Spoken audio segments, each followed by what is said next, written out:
नमस्कार बच्चों, कैसे हो सभी लोग? Very good evening. कैसे हो? क्या चल रहा है?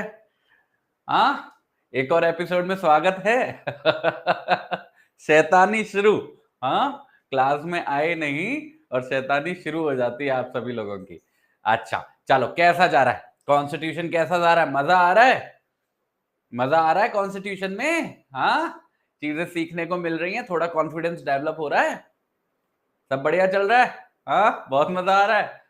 अच्छा, देखो मेरे को एक फीडबैक मिला है आज कि काफी बच्चे बोल रहे हैं कि सर ने मेरे को वो नहीं पढ़ाया, क्या?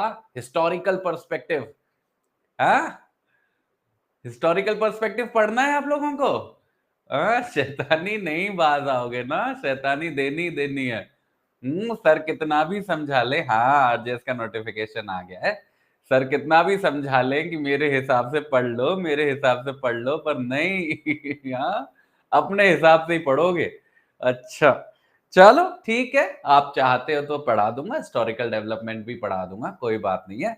मेरे को पढ़ाने में कोई प्रॉब्लम नहीं है बेटा। इट इज जस्ट कि मैं कोशिश करता हूं कि हमारे पास जितना भी समय है वो सही चीज में जाए, मतलब ऐसी चीज में जाए जो एग्जाम में आए। पर आप लोग चाहते हो तो ठीक है, उसको भी कवर कर देंगे, कोई इतनी बड़ी बात नहीं है।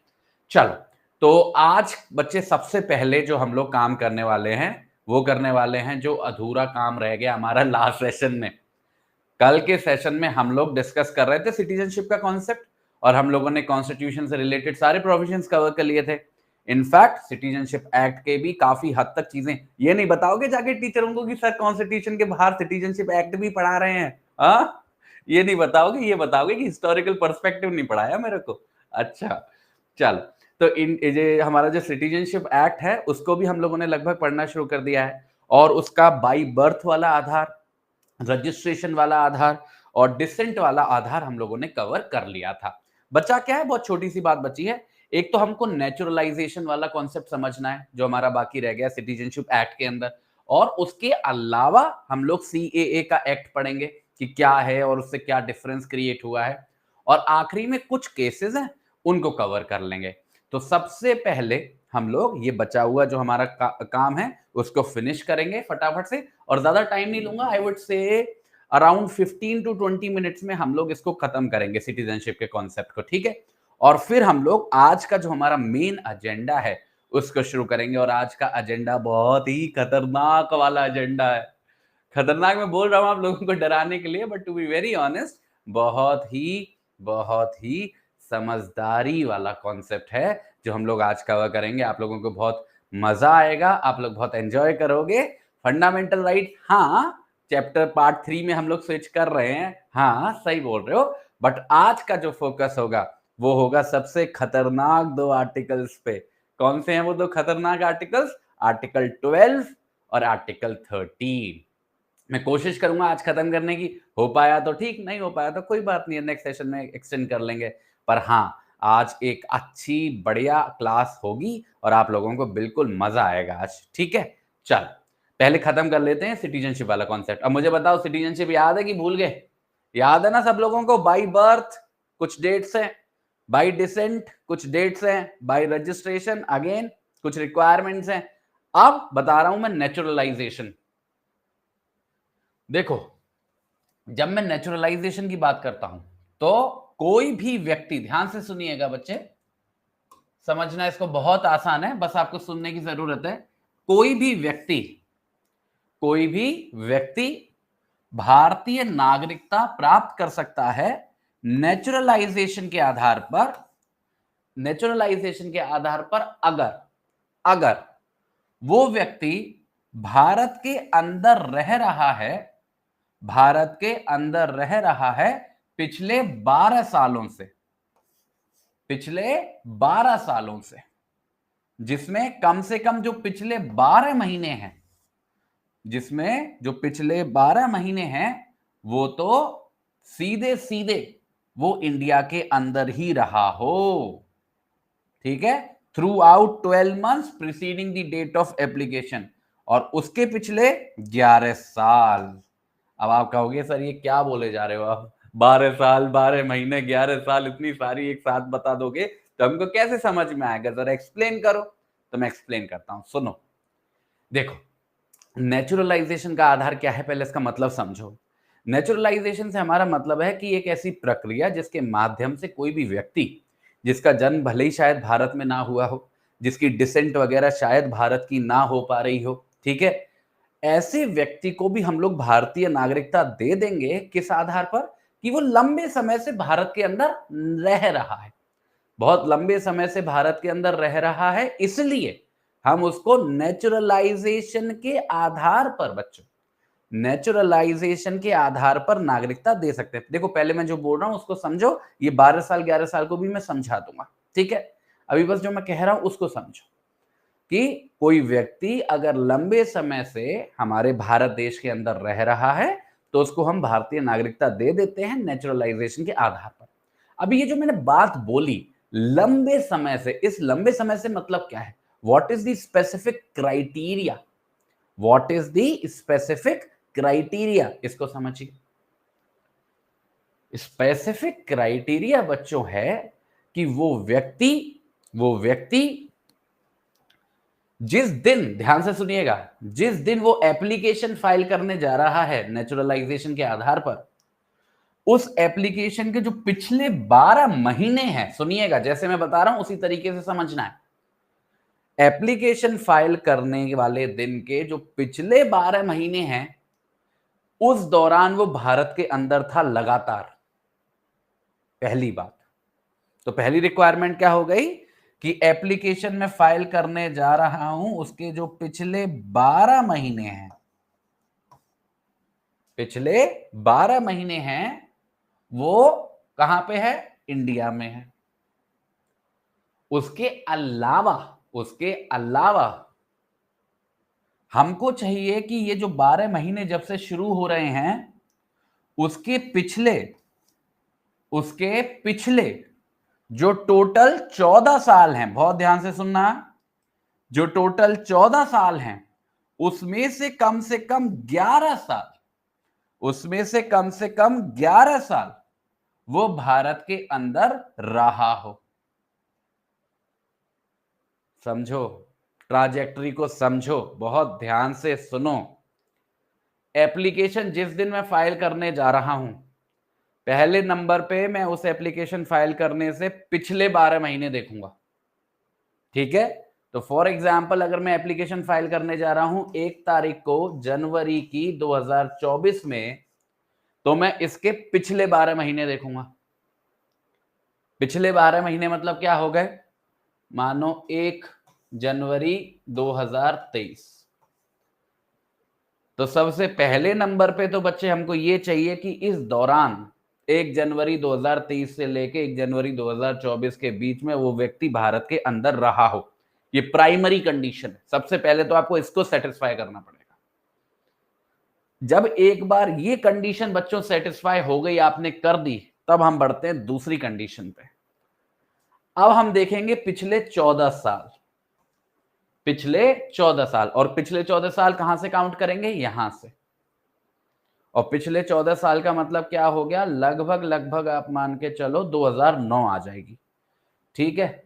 1 जनवरी 2009, ये जो पीरियड है टोटल 1 जनवरी 2023 से लेके 1 जनवरी 2009 तक का कितने साल का पीरियड है? 14 ईयर्स का पीरियड है। कितने साल का पीरियड है? 14 ईयर्स का।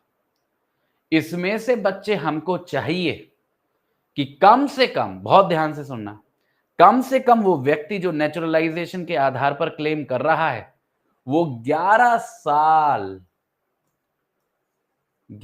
साल भारत के अंदर रहा हो।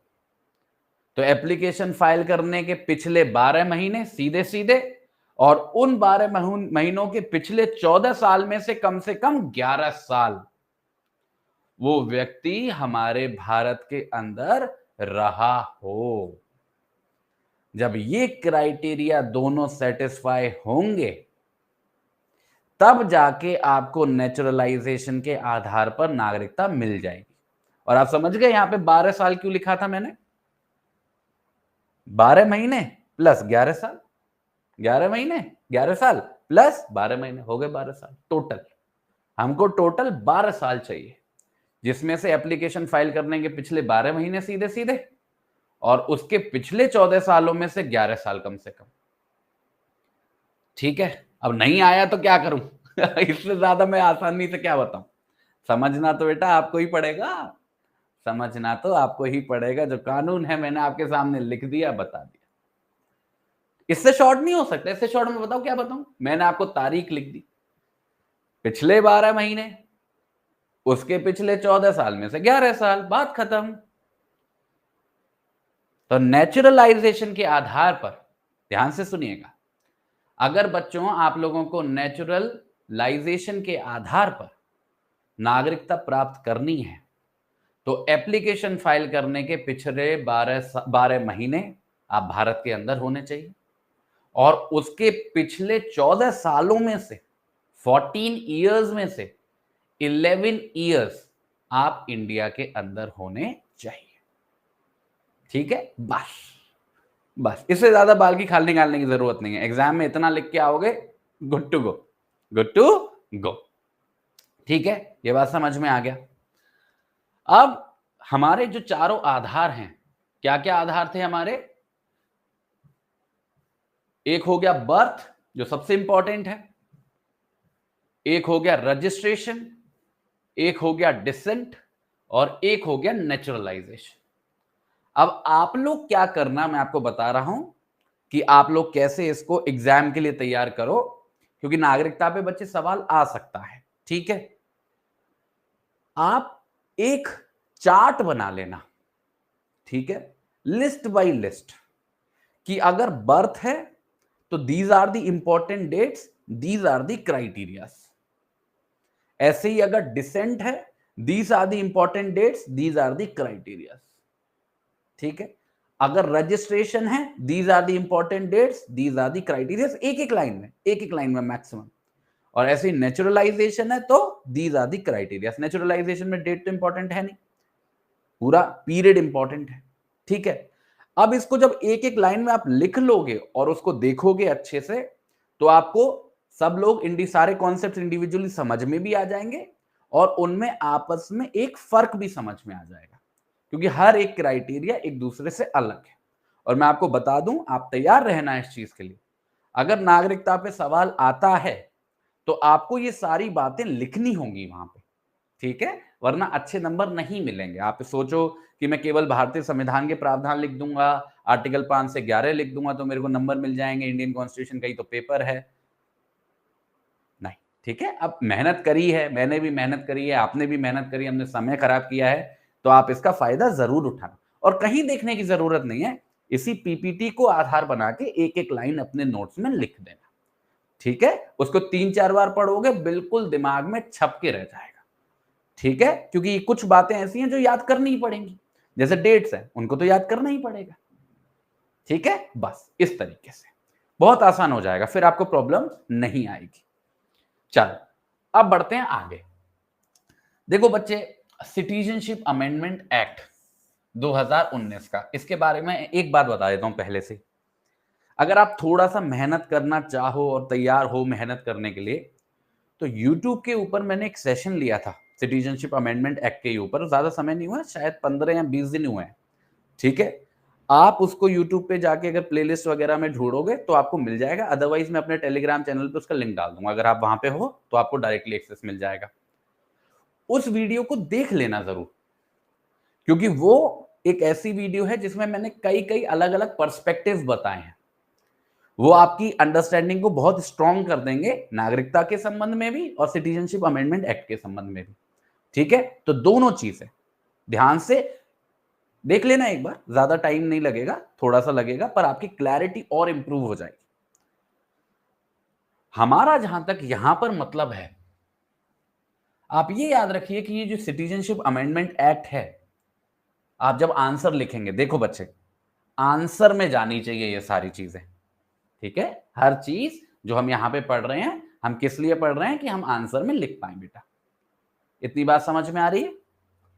तो देखो, ये जो सिटीजनशिप अमेंडमेंट एक्ट है, इसने किया क्या है?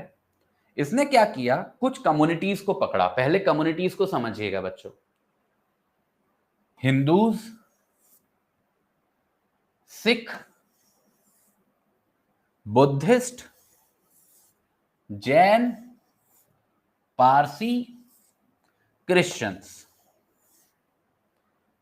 कौन कौन? ध्यान से सुनिएगा। हिंदू, सिख, बुद्धिस्ट, जैन, पारसी और क्रिश्चियन। और इसको अगर शॉर्ट में लिखना चाहो तो कैसे लिख सकते हो? H S B J P और Christians. H S B JPC, H S B JPC. ये सारे कम्युनिटीज को पकड़ा, धर्मों को पकड़ा। इसके बाद पकड़ा देशों को। किन किन देशों को? पाकिस्तान, बांग्लादेश और अफगानिस्तान। कौन कौन? पाकिस्तान, बांग्लादेश और अफगानिस्तान। 3 देशों को पकड़ा। इसको कैसे याद रखोगे? पी बी ए। कैसे? पी बी ए। और इन दोनों कम्युनिटीज को पकड़कर बोला कि ये जो सारे लोग हैं, ये जो सारे लोग हैं जो हिंदू कम्युनिटी के हैं, सिख कम्युनिटी के हैं, बुद्धिस्ट कम्युनिटी के हैं, जैन कम्युनिटी के हैं, पारसी कम्युनिटी के हैं या फिर क्रिश्चियन कम्युनिटी के हैं, और जो लोग आ रहे हैं पाकिस्तान से, बांग्लादेश से या फिर अफगानिस्तान से, और ये लोग ऐसे लोग हैं जो 31 दिसंबर, इस तारीख को याद रखिएगा बेटा, 31 दिसंबर 2014 से पहले भारत के अंदर आ गए थे और तब से भारत में ही रह रहे हैं। तब से भारत में ही रह रहे हैं। समझे? तो हिंदू, सिख, बुद्धिस्ट, जैन, पारसी, क्रिश्चियन जो आए हैं पाकिस्तान, बांग्लादेश, अफगानिस्तान से, और वो आए हैं 31 दिसंबर 2014 से पहले और भारत देश के अंदर रह रहे हैं। अब एक बार जब ये तीनों चारों क्राइटेरिया सेटिस्फाई हो जाते हैं, फिर हम कहते हैं कि ये जो सभी लोग हैं इनको नागरिकता मिल जाएगी। समझिएगा, इनको नागरिकता मिल जाएगी नेचुरलाइजेशन के आधार पर, जो अभी हम लोग पढ़ के आए हैं, बिल्कुल अभी, तभी मैंने छोड़ा था उसको आज के लिए। नेचुरलाइजेशन के आधार पर अगर वो ये साबित कर दें कि वो पिछले 14 साल में से 11 साल नहीं बल्कि केवल 5 साल के लिए भी अगर भारत में रहे हैं, तो आया समझ? क्लिक हुआ? केवल 5 साल। तो नॉर्मल नेचुरलाइजेशन की प्रक्रिया मैंने आपको क्या बताई थी? टोटल 12 साल बैठ रहे थे। टोटल 12 साल बैठ रहे थे। कैसे बैठ रहे थे? कि एक तो एप्लीकेशन वाले 12 महीने, पिछले 12 महीने, और उसके अलावा पिछले 14 सालों में से 11 साल। तो 11 साल और 12 महीने, तो टोटल 12 साल बैठ रहे थे, इक्वल टू 12 ईयर्स बैठ रहे थे। पर इन सारे लोगों के लिए, जो इन सारे देशों से आ रहे हैं, यही जो क्राइटेरिया है उसको रिड्यूस कर दिया है। इनके लिए जो टोटल अमाउंट ऑफ ईयर्स चाहिए, जो टोटल पीरियड चाहिए, वो 12 साल नहीं चाहिए, वो चाहिए 6 साल का।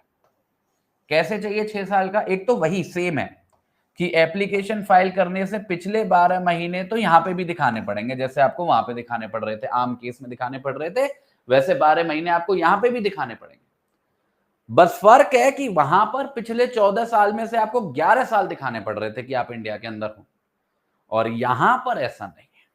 यहां पे आपको पिछले 14 सालों में से केवल 5 साल दिखाने हैं, केवल 5 इयर्स दिखाने हैं, और टोटल कितना पीरियड हुआ? 6 साल का। इस आधार पर बच्चों आपको भारतीय नागरिकता दे दी जाएगी। पर एक बात को समझिएगा बहुत ध्यान से कि ये हर एक व्यक्ति के लिए नहीं है, ये हर एक व्यक्ति के लिए नहीं है, ये केवल इन लोगों के लिए है जो इन कम्युनिटीज को बिलोंग करते हैं और जो इन देशों से आ रहे हैं। तो किसी भी व्यक्ति को अगर ये वाली बात का फायदा उठाना है, ये वाले क्राइटेरिया का फायदा उठाना है, देन ये जरूरी है कि वो उनमें से किसी कम्युनिटी के हों और उनमें से किसी देश के अंदर से आ रहे हों और 31 दिसंबर 2014 से पहले आ गए हों। वेरी गुड शालिनी, आ गई बात समझ में? क्लियर है? ठीक है। अब देखो, बात करने को हजारों बातें हैं कि सिटीजनशिप अमेंडमेंट एक्ट अच्छा है या नहीं है, गवर्नमेंट लाई है क्यों नहीं लाई है, उससे इक्वालिटी का प्रिंसिपल, सेकुलरिज्म प्रिंसिपल वायलेट होता है या नहीं, वो सब बातों का कोई महत्व नहीं है जब आप अपना आंसर लिखोगे।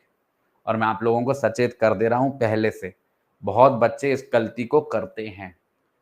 कभी भी बच्चे अपने आंसर में कोई भी पॉलिटिकल स्टेटमेंट लिख के मत आना गलती से भी। आपको लगेगा कि मैं बहुत ज्ञानी हूं, मुझे बहुत मालूम है तो मैं लिख देता हूं, ये गलती कभी मत करना, ये अपने पैर में कुल्हाड़ी मारने वाली बात है।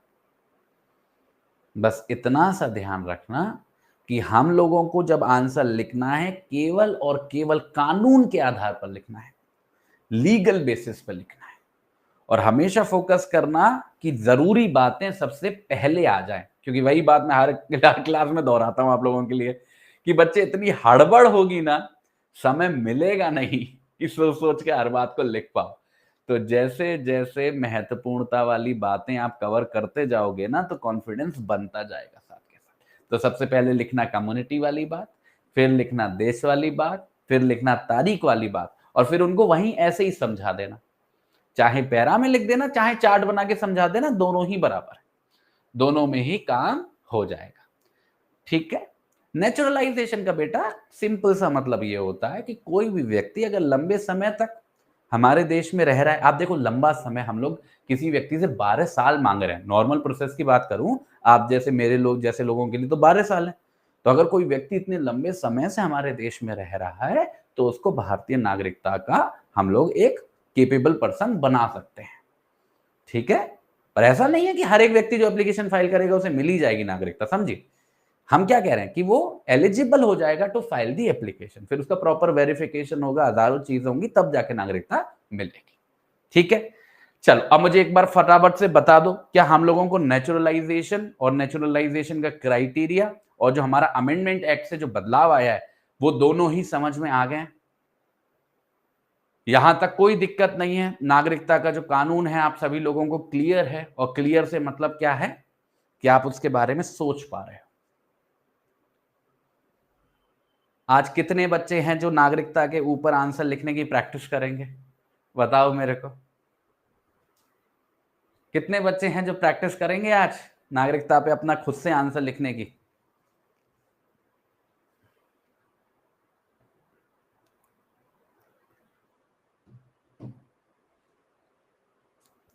जरूर करना,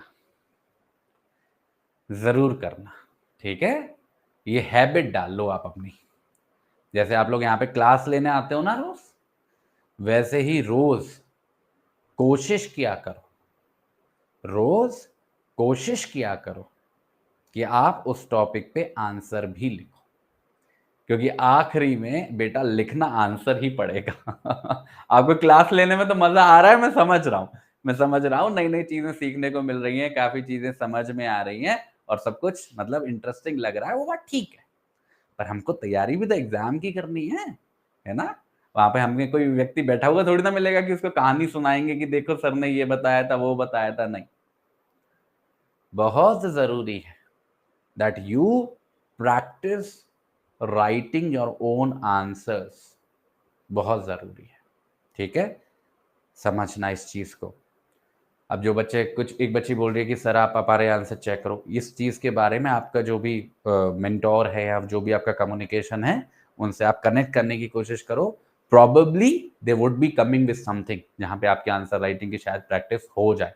और फिर भी मैं बताऊं, चलो वो तो चलो ठीक है, दैट इज समथिंग जो आप कर लेना बात, पर मैं आपको एक बात बताऊं, दिल से अपनी बात बताऊं, आपको किसी की जरूरत नहीं है। आपको लगेगा कि आप बचना चाह रहे हो काम से इसलिए बोल रहे हो, ऑनेस्टली बता रहा हूं आप लोगों को, अच्छे खासे बच्चों को मैं जानता हूं जो रोज डेली बेसिस पे आंसर राइटिंग की प्रैक्टिस करते हैं, खुद अपना आंसर चेक करते हैं और खुद हर 10वें दिन, हर 15वें दिन ये रियलाइज करते हैं कि उनकी आंसर राइटिंग एक हफ्ते में, 10 दिन में कितनी इंप्रूव हो गई।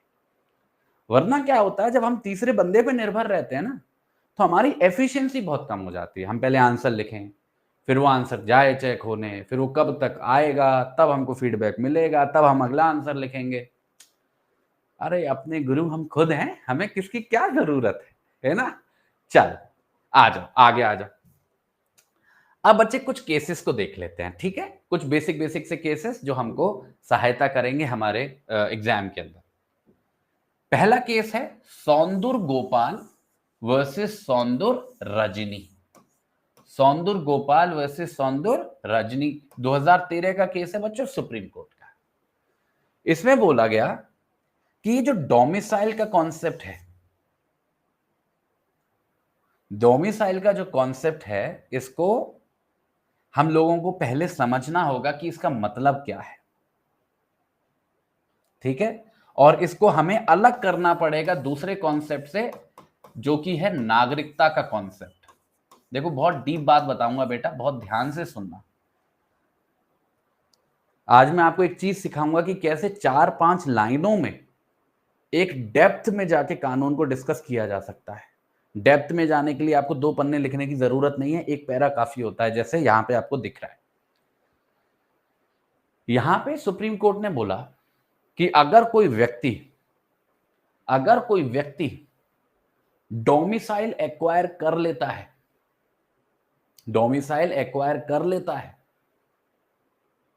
किसी अन्य देश की या किसी अन्य टेरिटरी की,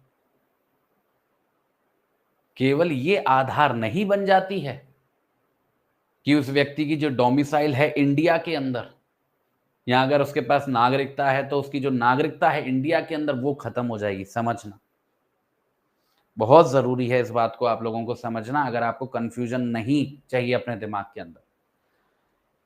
ये जो डोमिसाइल का कॉन्सेप्ट है, ये क्या कहता है कि कोई भी व्यक्ति किसी जगह पर रह रहा है और इस इंटेंशन के साथ रह रहा है, बहुत ध्यान से सुनना, कोई भी व्यक्ति किसी जगह पे रह रहा है और इस इंटेंशन के साथ रह रहा है कि वो वहीं बसना चाहता है, समझिएगा, कि वो वहीं बसना चाहता है, मतलब उस जगह को as a permanent residence adopt करना चाहता है, तब हम बोलते हैं कि क्या स्थापित हो गई है, डोमिसाइल, ठीक है। और एक बार अगर किसी व्यक्ति की डोमिसाइल का ग्राउंड स्थापित हो जाए तो वो आसानी से छिनता नहीं है, केवल इस वजह से कि कोई व्यक्ति वो कुछ दिनों के लिए दूसरे देश में चला गया या कुछ समय से वो दूसरे देश में रहने लगा है, तो उसकी जो डोमिसाइल है या डोमिसाइल का जो क्राइटेरिया है वो खत्म नहीं हो जाएगा। डोमिसाइल का क्राइटेरिया खत्म करने के लिए हमको एक चीज देखनी होगी, वो चीज ये देखनी होगी क्या उसने मन बना लिया है, क्या उसने मन बना लिया है अपनी उस ओरिजिनल डोमिसाइल को छोड़ने का। ये बहुत जरूरी है। डोमिसाइल के अंदर सारा गेम ही बच्चों इंटेंशन का है, सारा गेम ही इंटेंशन का है। तो कोई भी पर्टिकुलर पर्सन है, जैसे एग्जाम्पल के माध्यम से समझते हैं, कोई भी पर्टिकुलर पर्सन है, मानो बच्चे उसका, वो किसी देश में रह रहा है, अच्छे समय से रह रहा है, ठीक है, उसका जन्म भी मानो वहीं पे हुआ है, ठीक है, और इस आशय के साथ रह रहा है कि वो वहीं रहेगा, जैसे हम सभी लोग हैं, हम सब लोगों का जन्म भी हुआ है यहाँ पे, ज्यादातर लोगों का, और यहाँ पे रह भी रहे हैं और इस इंटेंशन से रह रहे हैं कि हम यहीं बसेंगे। तो हम कौन लोग हैं, जिनका जन्म भी हुआ है, जो डोमिसाइल्ड भी है। तो ये माना जाता है, जैसे इंडिया माना जाता है कि हमारा डोमिसाइल ओरिजिन है, डोमिसाइल ऑफ ओरिजिन है, हमारा जो डोमिसाइल है वो यहीं से उत्पन्न हो रहा है। अब अगर मैं जाके अमेरिका में रहने लगूं, समझना, या यूके में रहने लगूं, और मेरे को लंबा समय हो जाए, मानो 3 साल हो गए, 4 साल हो गए, 5 साल हो गए फॉर एग्जाम्पल, ये जजमेंट कह रही है कि केवल इस वजह से हम ये नहीं मान लेंगे कि मेरा जो डोमिसाइल ऑफ ओरिजिन है, मतलब जो मेरी भारत होने की जो डोमिसाइल है, भारतीय होने की जो डोमिसाइल है, वो खत्म हो जाएगी।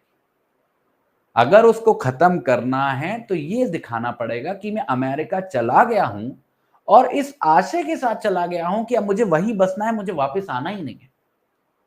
जब तक वो इंटेंशन नहीं आएगी, intention to abandon my original domicile, तब तक मेरा डोमिसाइल ऑफ ओरिजिन खत्म नहीं होगा बेटा।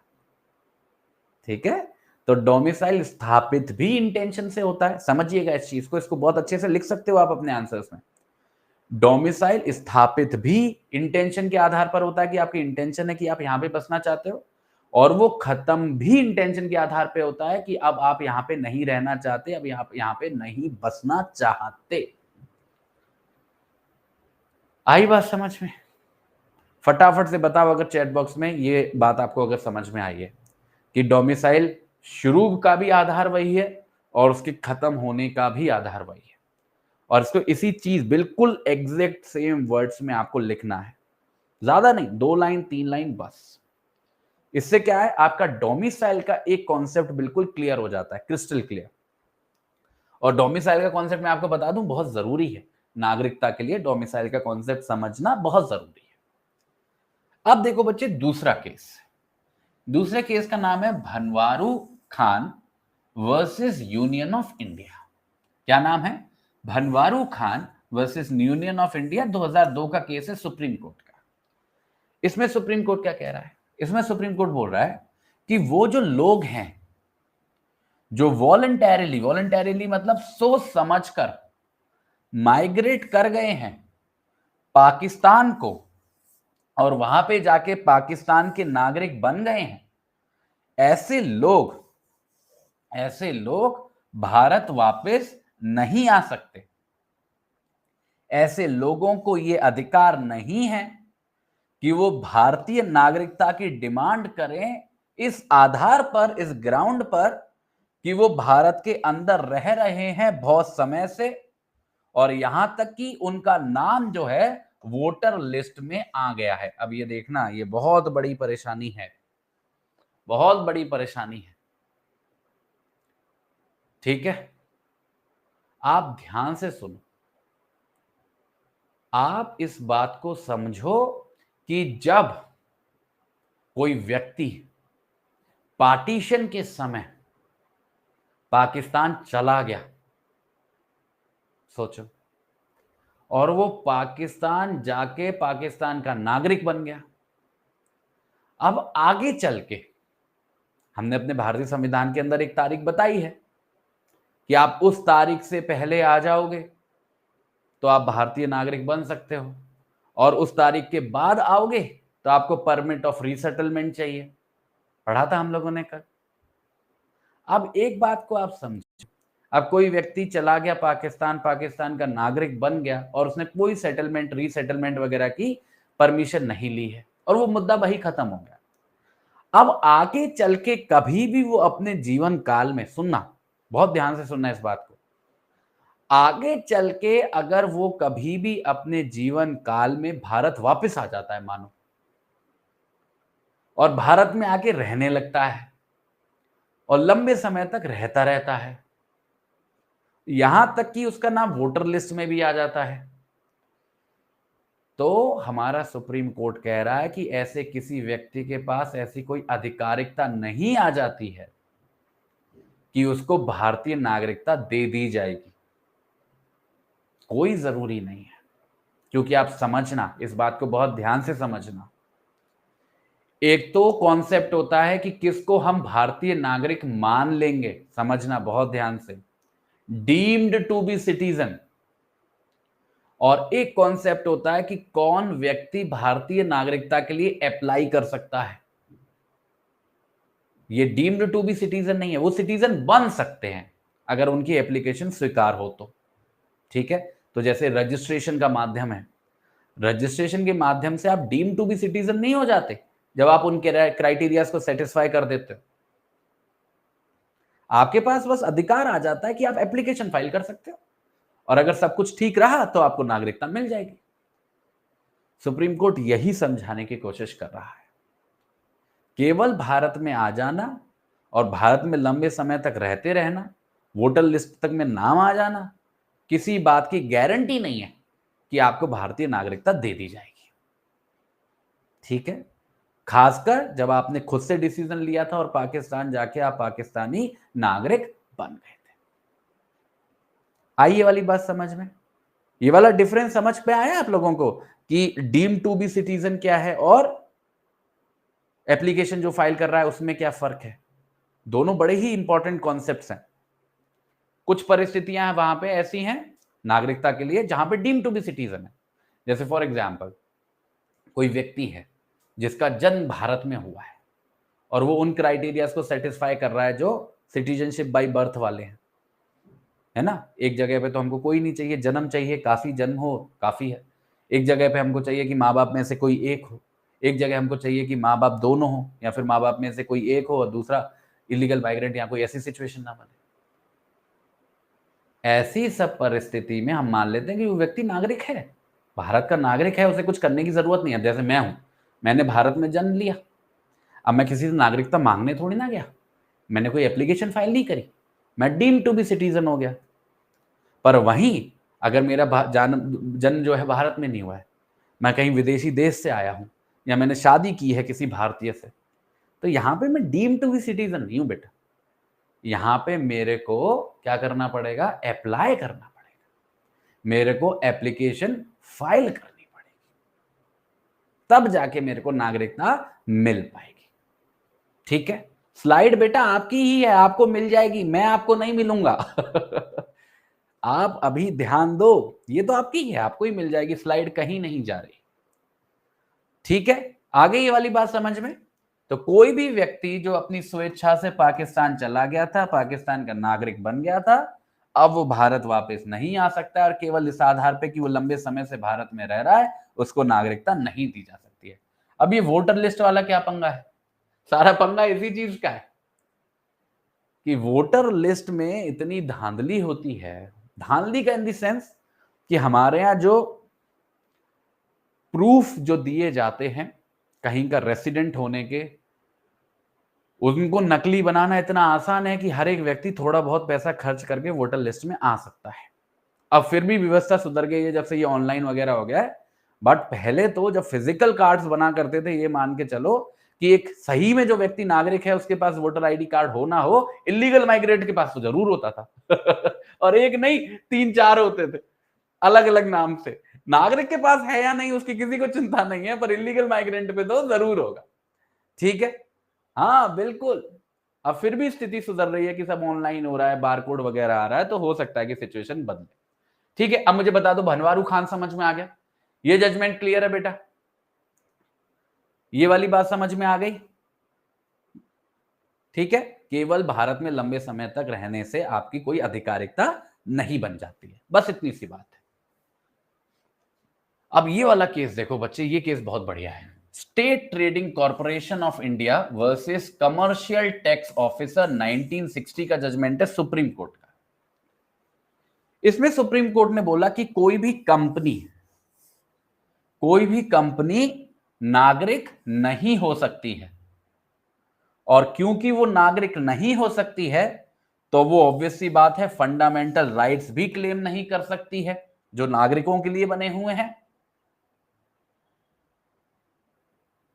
ठीक है, और एक और बात बोली सुप्रीम कोर्ट ने कि ये जो नागरिकता के संबंध में जो भी नियम कानून हमने बनाए या जो पढ़े हैं पार्ट 2 के अंदर हमारे इंडियन कॉन्स्टिट्यूशन के, वो भी कंपनी पे लागू नहीं होते हैं, वो केवल और केवल आप जैसे मेरे जैसे नेचुरल पर्संस के संबंध में है। अब ये देखो, ये बहुत बड़ी बात है, आज के समय की बहुत बड़ी परेशानी है। बच्चे अगर मैं आपसे एक लाइन में पूछूं कंपनी क्या होता है बेटा, कंपनी अगर आपको मैं बोलूं कि एक शब्द मिलेगा या 2 शब्द मिलेगा, क्या वो 1-2 शब्द होंगे जिनको आप लिखना चाहोगे कि हाँ ये कंपनी है sir, this is what the company is? 1 या 2 शब्द में मेरे को बताओ फटाफट से, क्या होता है कंपनी? आर्टिफिशियल पर्सन है, ज्यूरिस्टिक पर्सन है, लीगल पर्सन है, बस। यही है, ग्रुप ऑफ पर्सन है, एसोसिएशन ऑफ पर्सन है। Very good. हाँ, लगभग लगभग वही बात आ रही है सभी लोगों की। अच्छा ठीक है, लीगल एंटिटी है, गुड। सेपरेट एंटिटी है, ऑर्गेनाइजेशन है, प्रॉफिट मेकिंग इंस्टीट्यूट है। जरूरी नहीं है बच्चे, हर दूसरे दिन कंपनियां डूब रही हैं, कहाँ हो रहा है प्रॉफिट। हाँ, मैंने 2 लाइन बोला था मयंक, दो शब्द बोला था, सॉरी आपने 2 लाइन लिख दी। हाँ चल, देखो जितनी भी बातें आपने कंपनी के संबंध में कही, उन सब का सार क्या है कि वो एक नेचुरल पर्सन नहीं है। टू बी वेरी ऑनेस्ट, कोई नेचुरल पर्सन नहीं है। नेचुरल पर्सन होने का मतलब वो आप जैसा मेरे जैसा नहीं है। मैं जाके किसी कंपनी को छू सकता हूं। अच्छा मुझे एक बात बताओ, मेरे को किसी कंपनी को छूना हो, टच करना हो, या मैं पूछूं आपसे वो कंपनी कहां पे है, तो कैसे आइडेंटिफाई करोगे किसी कंपनी को? कैसे आइडेंटिफाई करोगे किसी भी पर्टिकुलर कंपनी को? कंपनी कहां है? मुझे तो नहीं दिख रही, कहां पे है कंपनी, कहां है? क्या कंपनी का नाम कंपनी है? क्या कंपनी का हेडक्वार्टर कंपनी है? क्या कंपनी का हेड ऑफिस कंपनी है? नहीं, नहीं बेटा नहीं, इनमें से कुछ भी कंपनी नहीं है। कंपनी का नाम उसका नाम है, वो खुद कंपनी नहीं है। कंपनी का हेडक्वार्टर उसका हेडक्वार्टर है, वो खुद कंपनी नहीं है।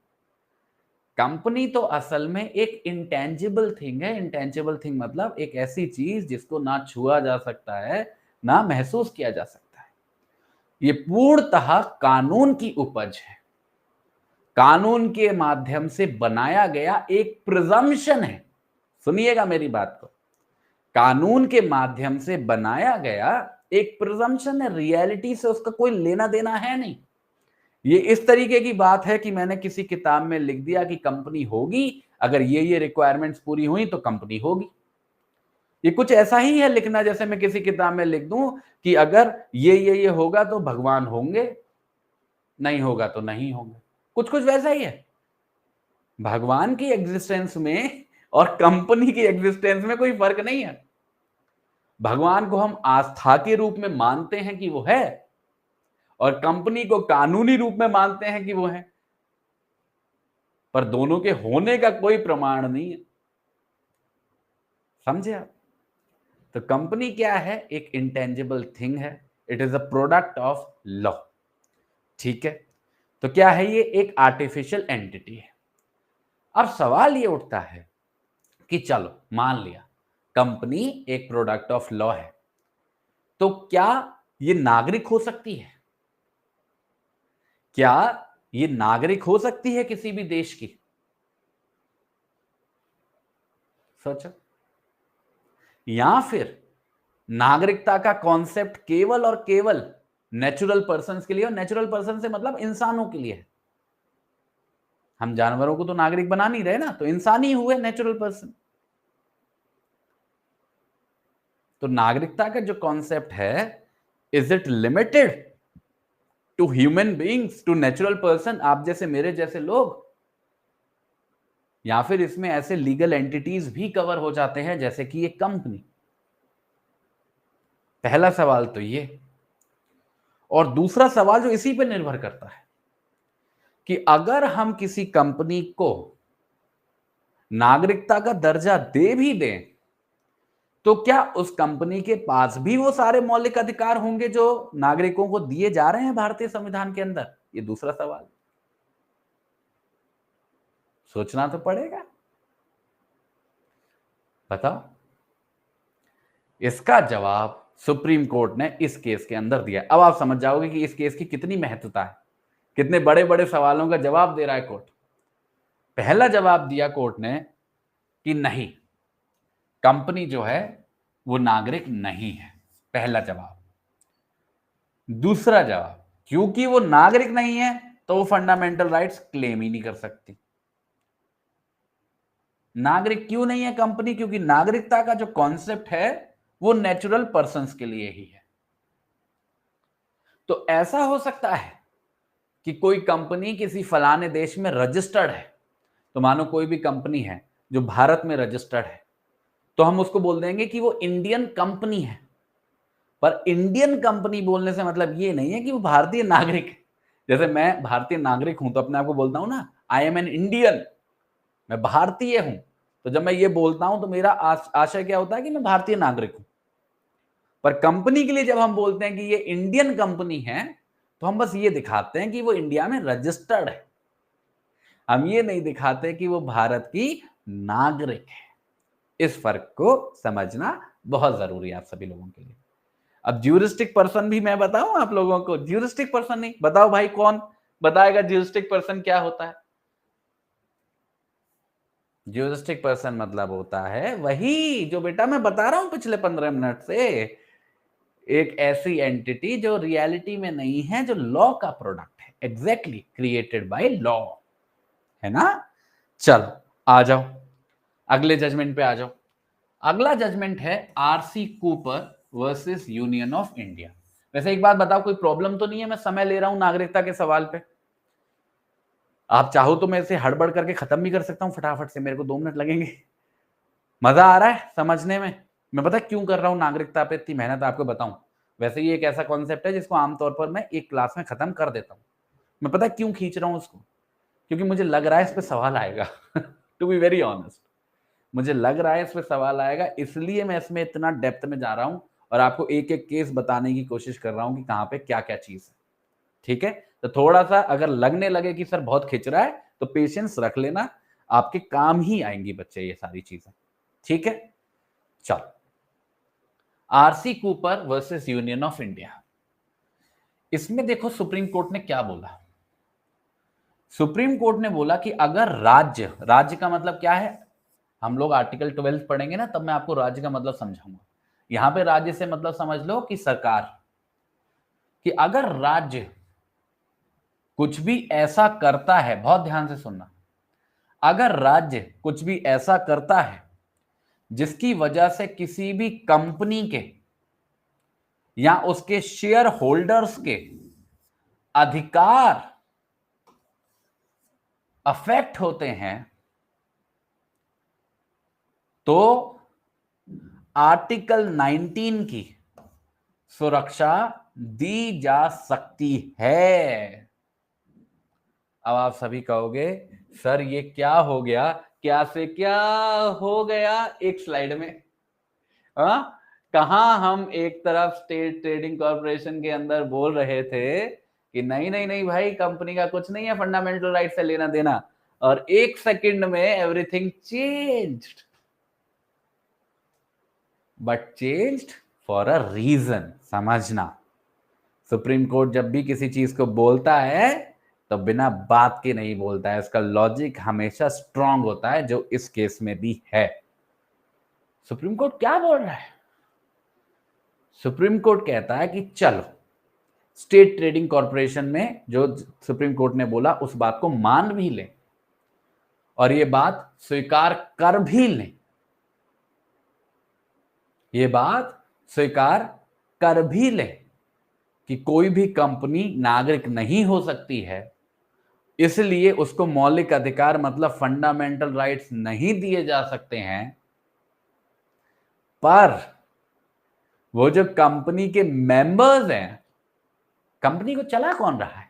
चलो मान लिया कंपनी एक प्रोडक्ट ऑफ लॉ है, पर कंपनी को कोई चलाएगा भी तो, वो तो इंसान ही होंगे, कंपनी अपने आप थोड़ी ना चलने लगेगी, या कानून थोड़ी ना चला देगा कंपनी को। कंपनी को बना ही तो दिया कानून ने, अब कंपनी बन गई तो उसमें होंगे तो इंसान ही, जो उस कंपनी को चला रहे होंगे या उस कंपनी के लिए काम कर रहे होंगे, जिनके पास शेयर्स होंगे उस कंपनी के, वो तो नागरिक हो सकते हैं ना। वो तो नागरिक हो सकते हैं ना, और क्योंकि वो भारतीय नागरिक हो सकते हैं तो उनको मौलिक अधिकार भी मिल सकते हैं, उनको मौलिक अधिकार भी मिल सकते हैं। तो कभी अगर ऐसा हो जाए, अगर कभी ऐसा हो जाए कि कोई भी राज्य कुछ ऐसा करे जिसकी वजह से ना केवल कंपनी पे बुरा प्रभाव पड़े, बल्कि जो उसके शेयर होल्डर्स हैं, जो उसके मेंबर्स हैं, उनके भी मौलिक अधिकारों का हनन हो, उनके फंडामेंटल राइट्स वायलेट हो, तो हम क्या एक्शन नहीं ले सकते? बिल्कुल ले सकते हैं, बिल्कुल ले सकते हैं, क्योंकि वो जो शेयर होल्डर्स हैं वो तो भारतीय नागरिक हैं ही, और उनके पास तो मौलिक अधिकार हैं ही। और स्पेसिफिकली जिस मौलिक अधिकार को यहां पे रेफरेंस दिया है वो है आर्टिकल 19। और आर्टिकल 19 जिस दिन पढ़ाऊंगा आप लोगों को, कम से कम 1-1.5 घंटा लगेगा, ज्यादा भी लग सकता है, हो सकता है पूरा सेशन चला जाए, पर मजा बहुत आता है आर्टिकल 19 पढ़ने में, है ना। तो आरसी कूपर ने क्या पाशा पलटा कि चलो कंपनी को नहीं मान रहे पर शेयर होल्डर्स को मानो, और शेयर होल्डर्स के रास्ते मौलिक अधिकारों को स्थापित कर दिया स्टेट एक्शन के खिलाफ। ठीक है, अभी स्टेट एक्शन के खिलाफ इस बात को तो समझते हो, जितने भी मौलिक अधिकार हम लोग डिस्कस करते हैं, ज्यादातर मौलिक अधिकार राज्य के ही खिलाफ हैं, कि राज्य कुछ ऐसा नहीं करेगा जिससे किसी भी नागरिक का ये मौलिक अधिकार छिने या वो मौलिक अधिकार छिने। तो उस कॉन्टेक्स्ट में लिखा हुआ है। ठीक है, ये बात समझ में आ गई। तो यहां पर कोर्ट ने क्या किया, एक फ्लेक्सिबल अप्रोच अपनाई। इस जजमेंट को डिस्टर्ब भी नहीं किया, कॉन्ट्राडिक्ट भी नहीं किया, पर साथ के साथ एक तीसरा रास्ता निकाल के मौलिक अधिकारों की प्रोटेक्शन दी थी। ठीक है, आरसी कूपर। अब मुझे बताओ फटाफट से कोई भी ऐसी बात किसी भी ऐसे केस के अंदर जो मैंने अभी आपको बताई, फिर वो चाहे आरसी कूपर रहा हो, स्टेट ट्रेडिंग रहा हो, भनवारू रहा हो, या फिर सौंदर गोपाल रहा हो, इन चारों जजमेंट्स में बच्चे कोई भी बात, कोई भी दिक्कत परेशानी आप लोगों को जो समझ में नहीं आई है, बताओ। हाँ आप बताओ बेटा, सिटीजनशिप कौन से आर्टिकल में है और कौन सी लिस्ट में है? कल हम लोगों ने डिस्कस किया, अभी तो एक ही दिन हुआ है, याद करो। आर्टिकल 11,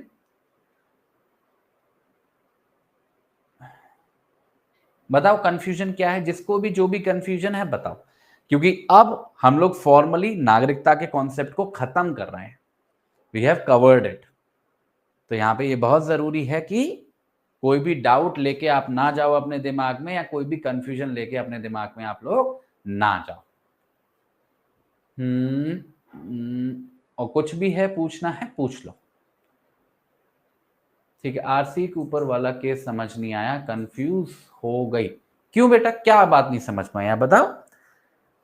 स्टेट ट्रेडिंग कंपनी में वाले केस में क्या बोला कि कंपनी भारतीय नागरिक नहीं है, इसलिए मौलिक अधिकार नहीं मिलेंगे।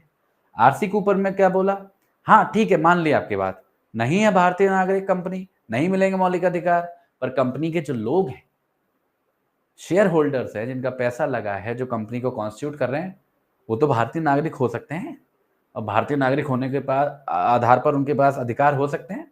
तो अगर उनके अधिकार वायलेट करे जाते हैं राज्य के द्वारा, तो वो तो प्रोटेक्शन क्लेम कर सकते हैं ना, बस बात खत्म। यही है आरसी के ऊपर, है ना। और एक सेकंड बेटा, धीरे धीरे, बहुत सारे बच्चे हो आप लोग इसको भी रियलाइज करो, ठीक है। और अगर कब फिर भी मेरे से कोई क्वेश्चन वगैरह छूट जाया करे ना, बिल्कुल परेशान नहीं होना। हाँ चलो, डज द जजमेंट अप्लाई, एक सेकेंड, बहुत तेजी से जजमेंट, सर लास्ट जजमेंट में स्टेट का क्या रोल है, समझ नहीं आया। स्टेट का क्या रोल है मतलब? बच्चे फंडामेंटल राइट्स आप स्टेट के खिलाफ ही तो क्लेम करते हो। आप इक्वालिटी का राइट मांगते हो, आप स्पीच और एक्सप्रेशन का राइट मांगते हो, किसके खिलाफ मांगते हो बेटा, किसके खिलाफ मांगते हो? सुप्रीम कोर्ट जाओगे, आर्टिकल 32 के अंदर सुप्रीम कोर्ट को क्या बोलोगे? चलो ठीक है, चलो ठीक है, चलो और कोई बात अगर कंफ्यूजन रह गया हो, डाउट रह गया हो, तो वीडियो को देख लेना, अगर फिर भी रह जाए तो मेरे को बता देना, ठीक है।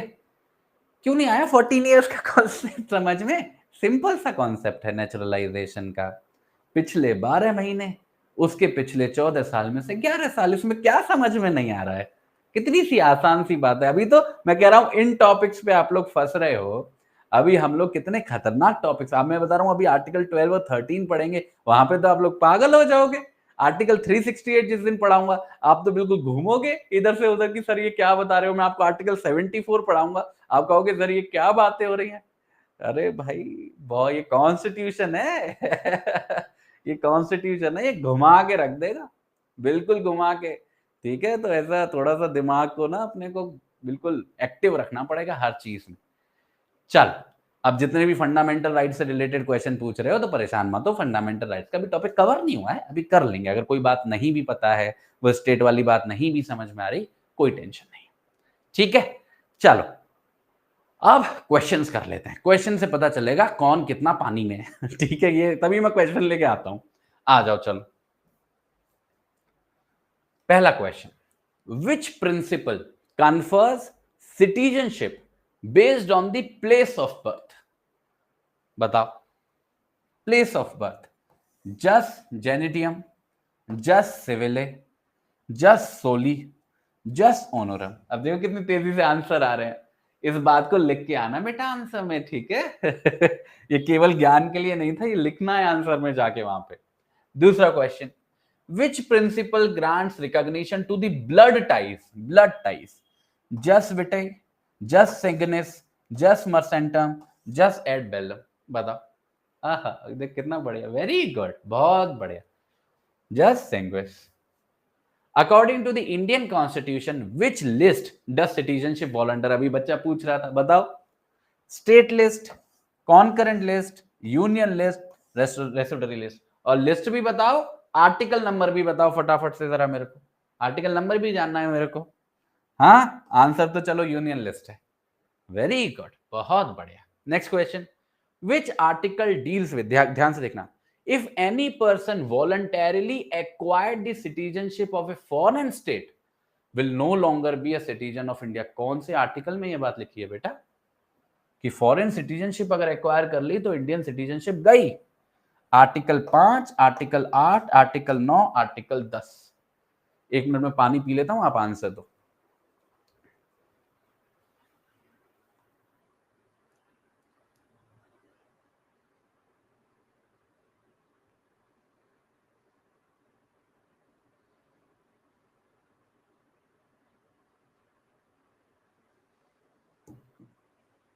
वेरी गुड, बिल्कुल सही, बिल्कुल सही, आर्टिकल 9।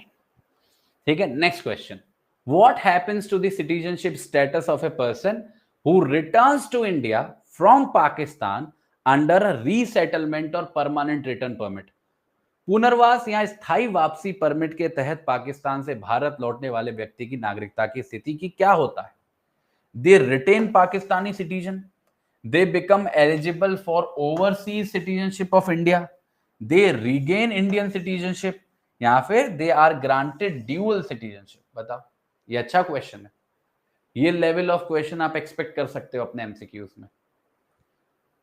वेरी गुड, बहुत बढ़िया, they regain Indian citizenship। चलो, इसी के साथ हमारा जो नागरिकता का कॉन्सेप्ट है वो हो गया है कवर।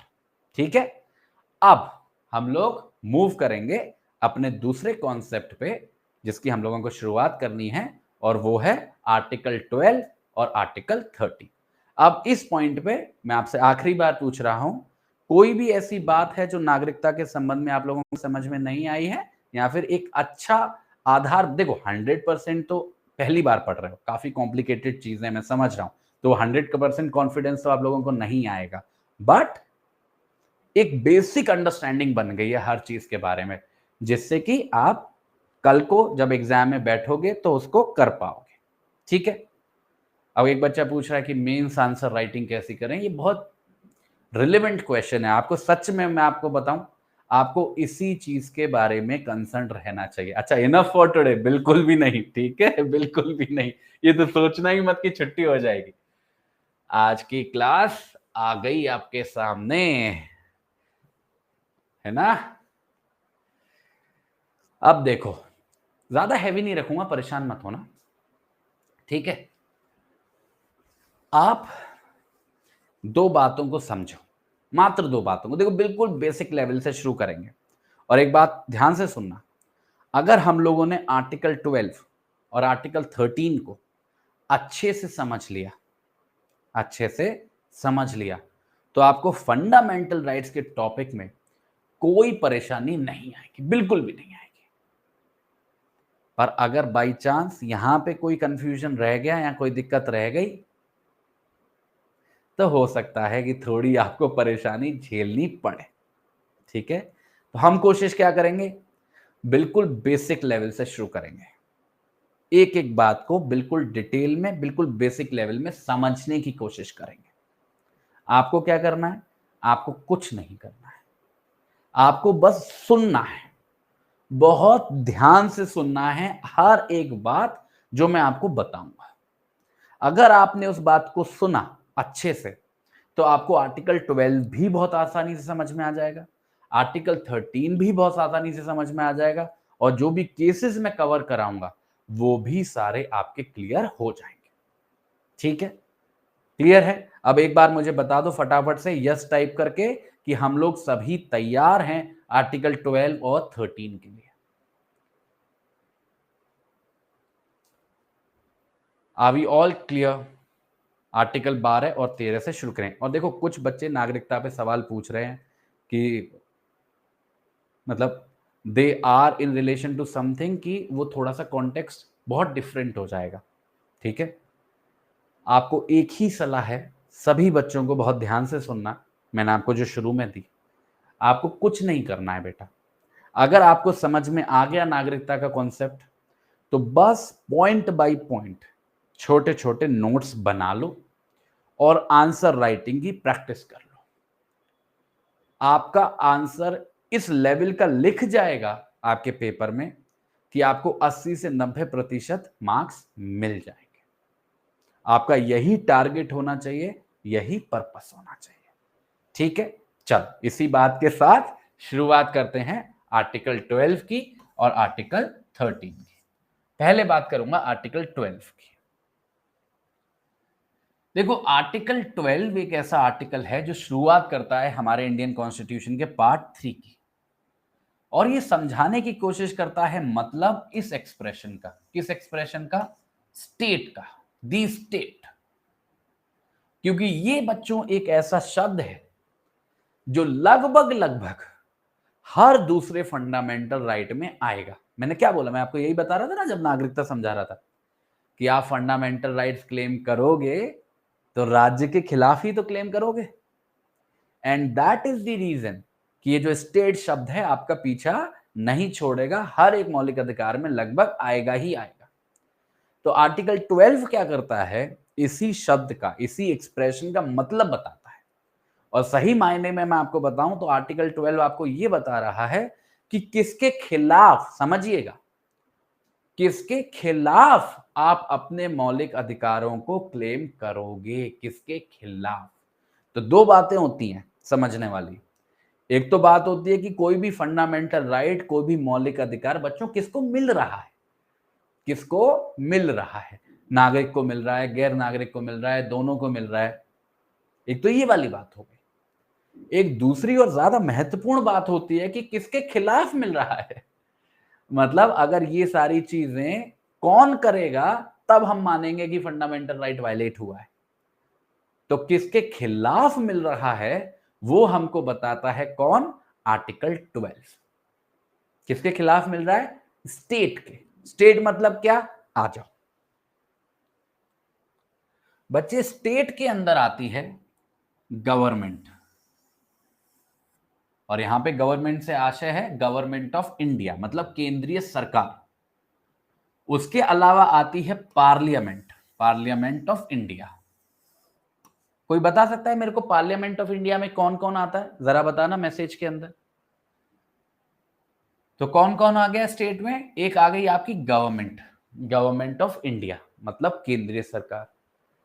एक बच्चों आ गई आपकी पार्लियामेंट, पार्लियामेंट मतलब लोकसभा, वेरी गुड, राज्यसभा और प्रेसिडेंट। बहुत बढ़िया, बहुत बढ़िया, आप समझदार बच्चे हो। तीसरे नंबर पे आता है फिर से गवर्नमेंट, पर यहां पे गवर्नमेंट का आशय क्या है, राज्य सरकार, स्टेट गवर्नमेंट। ये कौन सी है, सेंट्रल गवर्नमेंट। ये कौन सी है, स्टेट गवर्नमेंट। इसके अलावा कौन आता है? इसके अलावा आती है स्टेट की लेजिस्लेचर, विधानसभाएं, और जिन राज्यों में विधान परिषद भी है तो विधान परिषद। इसके अलावा कौन आता है? बाकी की सारी लोकल, ध्यान से देखिएगा बच्चों, लोकल अथॉरिटीज और अदर अथॉरिटीज, ये दोनों अलग अलग हैं। लोकल एंड अदर नहीं लिखा है, लोकल और लिखा है, लोकल और अदर अथॉरिटीज, जो कि भारतीय टेरिटरी के अंदर हैं या फिर सरकार की, और कौन सी सरकार की? केंद्र सरकार की कंट्रोल में, गवर्नमेंट ऑफ इंडिया की कंट्रोल में। चलो अथॉरिटी वाली बात मैं आपको बाद में समझाऊंगा, पहले उससे पहले वाला हिस्सा समझ लेते हैं। तो देखो, हमारा जो आर्टिकल 12 है वो सीधे सीधे से बता रहा है कि स्टेट की डेफिनेशन में कौन कौन गिरेगा। ठीक है, कौन कौन सी संस्थाएं हैं, कौन सी ऑर्गेनाइजेशन है जो स्टेट की डेफिनेशन में गिरेंगी, जिसमें सबसे पहला जो नाम है वो है गवर्नमेंट ऑफ इंडिया का, मतलब केंद्रीय सरकार। तो केंद्र में जो भी सरकार है, जो भी हमारी सेंट्रल गवर्नमेंट है, वो स्टेट है। और स्टेट होने का मतलब क्या? वो कुछ भी ऐसा नहीं करेगी जिसकी वजह से नागरिकों का या गैर नागरिकों का कोई भी मौलिक अधिकार, जिनको हम डिस्कस करेंगे, कोई भी मौलिक अधिकार वायलेट हो, इन्फ्रिंज। पहली बात। दूसरे नंबर पे स्टेट की डेफिनेशन में गिरती है बच्चों पार्लियामेंट। कौन गिरती है? पार्लियामेंट। पार्लियामेंट का मतलब क्या? लोकसभा, राज्यसभा, प्रेसिडेंट। कोई भी कानून, कोई भी नीति, नियम, रूल, रेगुलेशन नहीं बनाया जाएगा पार्लियामेंट के द्वारा जिसकी वजह से किसी भी नागरिक या गैर नागरिक व्यक्ति के किसी भी मौलिक अधिकार, मतलब फंडामेंटल राइट्स का हनन हो, वायलेशन हो। दूसरी बात। तीसरी बात, कोई भी राज्य सरकार, उत्तर प्रदेश की राज्य सरकार, मध्य प्रदेश की राज्य सरकार, राजस्थान की राज्य सरकार, उत्तराखंड की राज्य सरकार, बंगाल की राज्य सरकार, मद्रास की राज्य सरकार, कर्नाटका की राज्य सरकार, कोई भी ऐसा कानून, कोई भी ऐसा नियम, कोई भी ऐसी पॉलिसी नहीं बनाएगी जिसकी वजह से नागरिकों का या फिर गैर नागरिकों का कोई भी मौलिक अधिकार वायलेट हो। तीसरी बात। ठीक है, अब आते हैं चौथी बात पे। किसी भी राज्य की विधायिका, मतलब किसी भी राज्य की स्टेट लेजिस्लेचर। अब देखो, स्टेट लेजिस्लेचर में दो कैटेगरीज आएंगी। ज्यादातर जो राज्य हैं वहां पे तो विधायिका के अंदर एक ही सदन है, मतलब लेजिस्लेचर के अंदर एक ही सदन है, विधानसभा, जिसको अंग्रेजी में बोलते हैं लेजिस्लेटिव असेंबली। पर कुछ राज्य ऐसे भी हैं जिसमें दो सदन हैं, विधानसभा और विधान परिषद, मतलब legislative assembly and legislative council. पर फर्क नहीं पड़ता, हम कह रहे हैं स्टेट लेजिस्लेचर, फिर चाहे उसमें एक सदन हो चाहे दोनों सदन। कोई भी स्टेट लेजिस्लेचर बच्चों ऐसा कानून नहीं बनाएगी या ऐसा कोई भी नियम नहीं बनाएगी, कोई भी ऐसी पॉलिसी नहीं लेके आएगी जिसकी वजह से क्या हो, वही बात रिपीट करो मेरे साथ, जिससे नागरिकों का या गैर नागरिकों का कोई भी मौलिक अधिकार, मतलब फंडामेंटल राइट, वायलेट हो। कौन सी बात हो गई? चौथी बात। तो अगर हम लोग अभी तक की बात को कंक्लूड करें, ना ही केंद्रीय सरकार, ना ही राज्य सरकार, ना ही पार्लियामेंट, ना ही स्टेट लेजिस्लेचर्स कुछ भी ऐसा कर सकती हैं जिसकी वजह से किसी भी व्यक्ति का कोई भी मौलिक अधिकार वायलेट होता हो। अब मुझे लगता है कि यहां तक किसी बच्चे को कोई दिक्कत परेशानी नहीं होनी चाहिए। अगर यहां तक की बात आप सभी लोगों को समझ में आ गई है तो फटाफट से चैट बॉक्स में वाई टाइप कर दो। बिल्कुल सही बात कह रही हो वैष्णवी, पर वो इतनी इंपॉर्टेंट है अभी? सोचो, एग्जाम में you have to be very clear कि हमको किस जगह पे क्या बात लिखनी है और जो हम बात लिख रहे हैं वो कितनी महत्वपूर्ण है। ठीक है, बहुत ध्यान से। एक आंसर के अंदर फ्लो होना चाहिए। बच्चे क्या करते हैं, उनके दिमाग में जो भी थॉट आता है उसको कभी भी कहीं भी लिख देते हैं। वो बहुत बड़ी गलती है, वो अच्छा इंप्रेशन नहीं छोड़ता है। हमेशा एक क्लियर कट फ्लो होना चाहिए। यही वजह है कि मैं आप लोगों के लिए पीपीटी इस तरीके से बनाता हूं कि आपके आंसर का फ्लो हो जाए उसके अंदर, जिससे आपको परेशान ना होना पड़े। यहां तक की बात सभी लोगों को समझ में आई है? ठीक है, ठीक है। अब देखो अगली बात, ये 4 कैटेगरी तो हो ही गई, इसके अलावा 2 कैटेगरीज और हैं और इन 2 कैटेगरीज के ऊपर हम लोग अच्छे खासे केसेस भी पढ़ेंगे। और वो 2 कैटेगरीज हैं बच्चों, local and other authorities. Local and other authorities, पहले मतलब समझते हैं लोकल का। और अभी जो मैं आपको मतलब समझाऊंगा लोकल का, वो बड़ा ही जेनरिक सा मतलब है।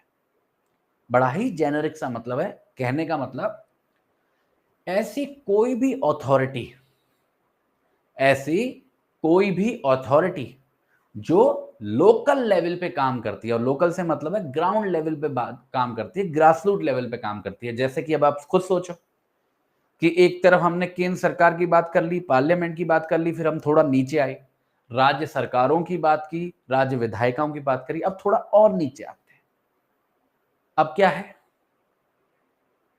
कुछ एग्जांपल दो। वेरी गुड, पंचायती, पंचायती राज सिस्टम, पंचायत हैं, जिला परिषद हैं, म्युनिसिपैलिटीज हैं ब्लॉक लेवल पे, है ना, ग्राम सभाएं हैं। ये क्या है, ये सब लोकल लेवल पे काम कर रही हैं, सब लोकल अथॉरिटीज की डेफिनेशन में गिर रही हैं। ठीक है, अब एक और शब्द इस्तेमाल किया है और वो है अदर अथॉरिटी। अदर अथॉरिटी, अभी अदर अथॉरिटी का मतलब क्या है? और ये जो अदर अथॉरिटी शब्द है, इसने सुप्रीम कोर्ट को बहुत परेशान किया है। इनफैक्ट कॉन्स्टिट्यूशन के इंटरप्रिटेशन के अंदर बहुत ही कम आर्टिकल्स हैं या बहुत ही कम ऐसे एरियाज हैं जिसने सुप्रीम कोर्ट को लंबे समय तक टेंशन दी है। ठीक है, और उसमें से एक ये शब्द अदर अथॉरिटी वो एक है। आप देखो बच्चे, जरा सोचने की कोशिश करो कि हम जब डिफाइन कर रहे हैं स्टेट को, तो हमारा क्या पैटर्न है। हम सरकार की बात कर रहे हैं, हम पार्लियामेंट की बात कर रहे हैं, हम राज्य सरकार की बात कर रहे हैं, हम राज्य विधायिका की बात कर रहे हैं, स्टेट लेजिस्लेचर्स की बात कर रहे हैं, हम लोकल अथॉरिटीज की बात कर रहे हैं, पंचायती राज सिस्टम की बात कर रहे हैं, म्युनिसिपैलिटीज की बात कर रहे हैं। तो ये जो अदर अथॉरिटी है, क्या इसका भी नेचर कुछ ऐसा ही होगा, सरकारी मामला होगा क्या? क्योंकि अभी जो भी चीजें हमने पढ़ी कहीं ना कहीं वो पब्लिक ऑफिस से जुड़ा था, सरकारी मामला था। तो क्या अदर अथॉरिटी के संबंध में भी ऐसा ही है कि उसका भी जो वही संस्थाएं या वही अथॉरिटीज आ पाएंगी, वही ऑर्गेनाइजेशंस आ पाएंगी जिनका थोड़ा बहुत जो नेचर है वो पब्लिक हो? या फिर ये एक यूनिवर्सल शब्द है जिसमें कोई सी भी अथॉरिटी आ सकती है? और मैं आपको बताऊं, इन दोनों ही इंटरप्रिटेशंस के साथ प्रॉब्लम है, परेशानी। अभी मैं आपको जब केसेस पढ़ाऊंगा आर्टिकल 13 पढ़ाने के बाद आपको समझ में आ जाएगा। अगर हम पहले वाला इंटरप्रिटेशन अपनाएं और ये बोलें कि ये जो अदर अथॉरिटीज है ये भी ऐसी ही अथॉरिटीज होंगी जो पब्लिक नेचर की होंगी, यहाँ पे मामला सरकारी होगा, उसमें दिक्कत ये है कि फिर हमको ये अदर अथॉरिटी शब्द इस्तेमाल ही क्यों किया हमने? क्योंकि ऐसी कोई भी अथॉरिटी होगी वो लोकल अथॉरिटी के अंदर कवर हो जाती, फिर हमको अदर अथॉरिटी शब्द ही इस्तेमाल करना पड़ता ही नहीं। और अगर हम लोग दूसरा इंटरप्रिटेशन अपनाते हैं बच्चों और ये बोलते हैं कि अदर अथॉरिटी तो बड़ा लिबरल सा शब्द है, इसमें जरूरी नहीं है कि कुछ सरकारी मामला हो, तो इसमें डर ये है कि फिर तो हर कोई अथॉरिटी की डेफिनेशन में आ जाएगा। अदर अथॉरिटी कोई भी कंपनी, कोई भी प्राइवेट लिमिटेड कंपनी, कोई भी फर्म वो भी अदर अथॉरिटी की डेफिनेशन में आ जाएगी। फिर तो ये राज्य वाली जो बात है कि हमारे मौलिक अधिकार राज्य के खिलाफ हैं, वो तो पूरा कॉन्सेप्ट ही डायलेट हो जाएगा जब उसमें सारी प्राइवेट पार्टीज घुस जाएंगी अदर अथॉरिटी के नाम पे। समझ रहे हो? तो पूरा कॉन्सेप्ट ही डाइल्यूट हो गया। तो दोनों ही इंटरप्रिटेशन के साथ परेशानी है। असल मतलब क्या है अदर अथॉरिटी का, वो तो आपको तभी समझ में आएगा जब मैं आपको केस पढ़ाऊंगा। तरीका क्या निकाला है? तरीका ये निकाला है कि हम लोगों ने कुछ टेस्ट डेवलप करे, और जब भी सवाल उठता है किसी भी अथॉरिटी के संबंध में कि वो अदर अथॉरिटी की डेफिनेशन में गिरेगा या नहीं, स्टेट की डेफिनेशन में गिरेगा या नहीं, तो हम उस पर यही टेस्ट अप्लाई करके देखते हैं। अगर वो उस टेस्ट को पास कर देता है तो वो स्टेट की डेफिनेशन में आ जाता है, और अगर नहीं कर पाता है तो नहीं होता है। ठीक है? बस एक बात का ध्यान रखना बहुत ध्यान से, कि जब भी हम अदर अथॉरिटीज की चर्चा करते हैं या लोकल अथॉरिटीज की चर्चा करते हैं, उसके संबंध में हमें दो बातों का ध्यान रखना होता है। एक तो उनका मतलब क्या है, वो तो चलो एक चीज है, पर उसके बारे में कुछ एडिशनल रिक्वायरमेंट्स हैं जो पार्लियामेंट के संबंध में नहीं है, स्टेट गवर्नमेंट के संबंध में नहीं है, गवर्नमेंट ऑफ इंडिया के संबंध में नहीं है, या स्टेट लेजिस्लेचर के संबंध में नहीं है, पर लोकल और अदर अथॉरिटीज के संबंध में है, खासकर अदर अथॉरिटीज के संबंध में। और वो क्या रिक्वायरमेंट्स हैं? वो रिक्वायरमेंट्स ये हैं कि ये जो अथॉरिटीज हैं, पहली बात तो ये या तो भारतीय क्षेत्र के अंदर होनी चाहिए। इंडिया की टेरिटरी याद करो, आर्टिकल 1 से लेके 4 जो मैंने आपको पढ़ाया था, what is the Indian territory, तो उस टेरिटरी के अंदर होना चाहिए इस लोकल और अदर अथॉरिटी को। या फिर अगर ये भारतीय टेरिटरी के अंदर नहीं है तो हमको ये दिखाना पड़ेगा कि वो हमारी केंद्रीय सरकार के कंट्रोल में हो, केंद्रीय सरकार के कंट्रोल में हो। तो या तो भारतीय टेरिटरी के अंदर हो, अगर इतना है तो काफी है, और अगर भारतीय टेरिटरी के अंदर नहीं है, बाहर है, तो केंद्रीय सरकार के कंट्रोल में। ये बस एडिशनल रिक्वायरमेंट्स आप सभी लोगों को बच्चे याद रखनी पड़ेगी। ठीक है? देखो, कोई भी समझना, ध्यान से समझना, और एग्जाम में एग्जैक्टली इसी बात को लिखना। कोई भी अथॉरिटी जिसको हम कवर करना चाह रहे हैं आर्टिकल 12 के अंदर, हमको या तो ये एस्टेब्लिश करना है कि वो इंडियन टेरिटरी के अंदर हो, टेरिटरी मतलब उसकी ज्योग्राफिकल लोकेशन पे पिन पॉइंट कर रहे हैं, और अगर वो इसमें फेल होती है then we need to simply see कि वो गवर्नमेंट के कंट्रोल में, गवर्नमेंट के कंट्रोल में। बस अगर ये दो बातें पॉइंट बाय पॉइंट आप लिखते हो, और उसको अगर हो सके तो अंडरलाइन वगैरह भी कर देना, बात क्लियर हो जाती है। अभी एग्जांपल्स वगैरह सब केसेस में आएंगे बच्चे, एक एक करके देखेंगे कि ये ऑर्गेनाइजेशन है या नहीं, वो सब छोड़ो, अभी केवल कॉन्सेप्ट। जब हम आर्टिकल पढ़ते हैं केवल कॉन्सेप्ट समझते हैं, ठीक है? क्योंकि आधा जो सक्सेस है वो कॉन्सेप्ट में ही मिल जाता है, 80-90% मामला क्लियर हो जाता है। जो छोटी बहुत मोटी कमी होती है वो हमारे केसेस कवर कर देते हैं। अब मुझे जल्दी से बताओ कि स्टेट की जो डेफिनेशन है आर्टिकल 12 के अंदर, क्या वो आपको समझ में आई है? जल्दी से चैट बॉक्स में वाई टाइप करेंगे। अब देखो, पूछने लगे ना बच्चों वाले सवाल, जुडिशरी आएगा नहीं, ये आएगा नहीं, वो आएगा नहीं। कॉन्सेप्ट समझा? अगर कॉन्सेप्ट समझा तो आप मुझे बताओ कि आएगा नहीं। आप भी तो कुछ बताओगे कि मैं ही बताऊंगा सब? आप बताओ, आप भी तो कुछ बताओ। जब मैंने आपको बता दिया कि टेस्ट क्या है, आप बताओ, सोचो, लगाओ दिमाग, करो इंटरप्रेट, करो एनालाइज जुडिशरी को या किसी भी और ऑर्गेनाइजेशन। ठीक है, अब देखो 1 मिनट में आखिरी बार कंक्लूड कर रहा हूं, what is the definition of state. देखो, स्टेट की डेफिनेशन में केंद्रीय सरकार, राज्य सरकार, parliament, state legislatures, local authorities, other authorities cover होती हैं। इस लोकल और अदर अथॉरिटीज के संबंध में 2 में से एक रिक्वायरमेंट और पूरी होनी चाहिए, वो या तो इंडियन टेरिटरी के अंदर हो, या फिर अगर इंडियन टेरिटरी के अंदर नहीं है तो वो गवर्नमेंट ऑफ इंडिया के कंट्रोल में हो। ये पूरा सार है आर्टिकल 12 का। इसके बाहर कुछ नहीं है, इसके अलावा कुछ भी नहीं है। ठीक है, क्लियर है यहां तक बात? चलो, अब कंट्रोल का मतलब क्या है बताओ, कैसे बताएं कंट्रोल का मतलब क्या है? हजारों तरीके हो सकते हैं कंट्रोल के, समझेंगे, केसेस के माध्यम से समझेंगे। अब देखो अगला आर्टिकल, आर्टिकल 13। और आर्टिकल 13 पे ले जाने से पहले मैं आपको एक बात बताऊं कि आर्टिकल 12 मैंने तो डिफाइन कर दिया कि स्टेट का मतलब क्या है।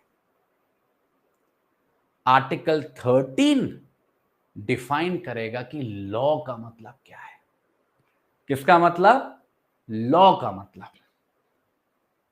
The definition of law. और ये सबसे इंपॉर्टेंट डेफिनेशन होने वाली है बच्चों हमारे पूरे इंडियन कॉन्स्टिट्यूशन के अंदर।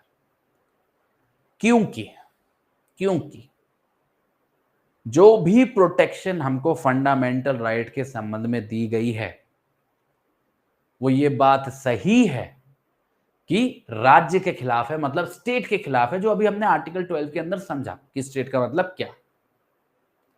पर ये जो स्टेट है, जो भी सारी चीजें हमने पढ़ी हैं, वो कैसे वायलेट करेंगी फंडामेंटल राइट? उनके हथियार क्या हैं? क्या है उनके हाथ पैर जिसके माध्यम से वो कभी अगर कर पाए तो फंडामेंटल राइट को वायलेट करेंगे? उसी को समझेंगे आर्टिकल 13 के अंदर। ठीक है, आर्टिकल 13 कहता है, उसका जो पहला पार्ट है, सब आर्टिकल 1 कहता है सारे कानून, ध्यान से सुनिएगा, सारे कानून जो हमारे भारत देश में लागू हुआ करते थे, ध्यान से सुनना बच्चों, सारे कानून जो हमारे भारत देश में लागू हुआ करते थे, हमारे भारतीय संविधान के लागू होने से जस्ट पहले, मतलब हमारा भारतीय संविधान लागू हो रहा था उस समय पे जो हमारे देश में कानून लागू थे, काम कर रहे थे, ऐसे कानूनों में से अगर कोई भी या किसी भी कानून का कोई भी भाग अगर इनकंसिस्टेंट है, बहुत ध्यान से सुनना बच्चों, कोशिश करना कि यहीं पे मामला समझ में आ जाए, अगर इनकंसिस्टेंट है हमारे इस पार्ट 3 मतलब फंडामेंटल राइट्स के साथ,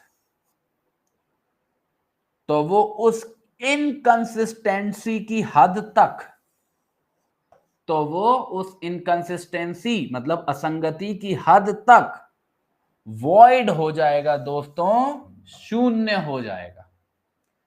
क्या हो जाएगा? वॉइड हो जाएगा, शून्य हो जाएगा।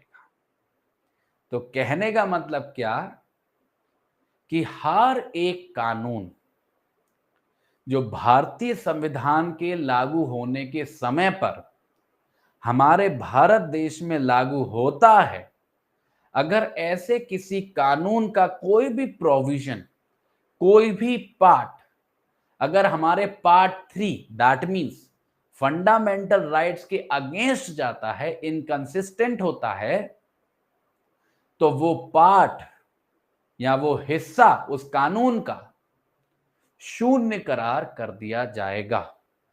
क्या कर दिया जाएगा? शून्य करार, मतलब वॉइड डिक्लेयर कर दिया जाएगा, वॉइड हो जाएगा। पर इसमें एक बात समझने वाली है कि बच्चों में ये जो बात बोल रहा हूं कि वो जो कानून है वो वॉइड हो जाएगा, शून्य हो जाएगा, तो आप ये जरूर समझिएगा कि ये जो वॉइडनेस आएगी, ये जो शून्यता आएगी, ये केवल और केवल उस हद तक होगी, उस एक्सटेंट तक होगी जिस एक्सटेंट तक इनकंसिस्टेंसी है, जिस एक्सटेंट तक टकराव हो रहा है उस कानून का और फंडामेंटल राइट्स का, केवल उस हद तक वो कानून वॉइड होगा। कहने का मतलब है कि मानो कोई भी कानून है, कोई भी एक्ट है, कोई भी लॉ है जिसके अंदर 10 प्रावधान है, मतलब कि 10 सेक्शंस हैं, और उन 10 सेक्शंस में से मानो कोई एक सेक्शन, मानो सेक्शन नंबर 5 हमारे फंडामेंटल राइट्स के इनकंसिस्टेंट है, अगेंस्ट जा रहा है, तो हमारे इस प्रावधान का आर्टिकल 13 के सब आर्टिकल 1 का कॉन्सिक्वेंस ये होगा बच्चों कि वो जो सेक्शन 5 है ना उस एक्ट का, जो इनकंसिस्टेंट है, वो वॉइड हो जाएगा, पूरा एक्ट नहीं, केवल वो पार्टिकुलर सेक्शन जो इनकंसिस्टेंट हो रहा है। आई बात समझ में?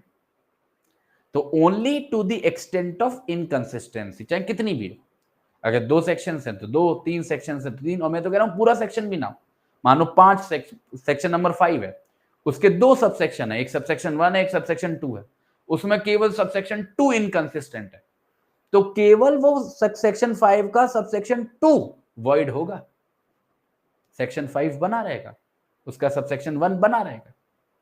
तो कहने का मतलब आसान भाषा में, only to the extent of inconsistency, केवल उस टकराहट की हद तक, बस। और यहां पे कौन से कानूनों की बात की है बच्चों? उन कानूनों की बात की है, उन एक्ट्स की बात की है, उन लॉज की बात की है जो हमारे भारतीय संविधान, दैट मीन्स इंडियन कॉन्स्टिट्यूशन के लागू होने के समय पर हमारे देश में चल रहे थे। This was the first point. ठीक है, अब मैं आपको लेके चलता हूं बच्चे दूसरे पॉइंट पे, आर्टिकल 13 का सब आर्टिकल 2। इसको बड़ा ध्यान से सुनना। यहां पे बोला जा रहा है बच्चे राज्य, और राज्य मतलब क्या, जो अभी हम लोग पढ़ के आए आर्टिकल 12 में, कि राज्य कोई भी ऐसा कानून नहीं बनाएगा, राज्य कोई भी ऐसा कानून नहीं बनाएगा बच्चों जो टेक अवे करे या फिर एब्रिज करे। टेक, इसका मतलब समझा दूंगा, अभी बस पढ़ लो। किसको टेक अवे करे या किसको एब्रिज करे? उन अधिकारों को जो इस पार्ट 3 के अंदर दिए गए, मतलब फंडामेंटल राइट्स को। तो पहली बात क्या, राज्य को बोला जा रहा है, एक चेतावनी दी जा रही है, एक कॉशन रेज किया जा रहा है कि आपको ऐसा कोई भी लॉ नहीं बनाना है जो फंडामेंटल राइट्स को छीने या फिर उनमें किसी भी प्रकार का विघ्न डाले, कोई भी रेस्ट्रिक्शन लगाए। ठीक है, और दूसरे पार्ट में बोला जा रहा है कि अगर इस चेतावनी के बावजूद ऐसा कोई कानून बनाया गया जो हमारे फंडामेंटल राइट्स का कॉन्ट्रावेंशन करता है, तो उस हद तक, ध्यान से सुनिएगा बच्चों, उस हद तक, जिस हद तक कॉन्ट्रावेंशन हो रहा है, जिस हद तक उल्लंघन हो रहा है हमारे फंडामेंटल राइट्स का, उस हद तक वो कानून वॉइड हो जाएगा, उस हद तक वो कानून वॉइड हो जाएगा। तो पहली बात जो आप समझ गए होंगे खुद से भी, कि सब आर्टिकल 1 और सब आर्टिकल 2 में फर्क यही है। Sub article 1 pre constitutional laws के बारे में है, मतलब उन कानूनों के संबंध में है बच्चों जो हमारे भारतीय संविधान के लागू होने से पहले से चले आ रहे हैं। और जो सब आर्टिकल 2 जो मैंने अभी आपको पढ़ाया, वो ऐसे कानूनों के संबंध में है जो हमारे भारतीय संविधान के लागू होने के बाद बन रहे हैं।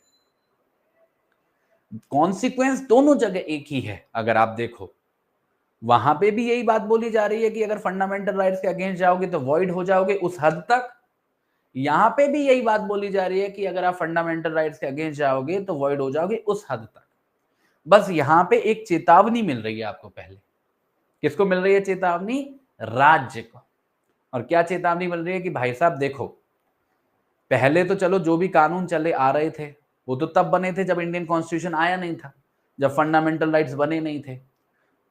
तो हमने ये बोल दिया था कि चलो ऐसे कोई कानून चले आ रहे हैं तो अब तक चल लिए वो, बट अब जब फंडामेंटल राइट्स आएंगे तो उस हद तक, जिस हद तक वो लड़ाई है, टकराहट है, वो शून्य हो जाएंगे। क्योंकि अब भारतीय संविधान आ चुका है, इसलिए हम राज्य को बोल रहे हैं कि पहले नंबर पे तो आप ऐसा कोई कानून बनाओ ही मत, ऐसा कोई कानून बनाओ ही मत जो फंडामेंटल राइट्स को वायलेट करे। और अगर आप फिर भी नहीं माने और आपने ऐसा कोई कानून बना दिया जो फंडामेंटल राइट्स के अगेंस्ट जा रहा है, उनका कॉन्ट्रावेंशन कर रहा है, उनका उल्लंघन कर रहा है, तो समझ लीजिएगा कि वो जो आपका कानून है, जिस हद तक वो कॉन्ट्रावेंशन कर रहा है, वो वॉइड होगा।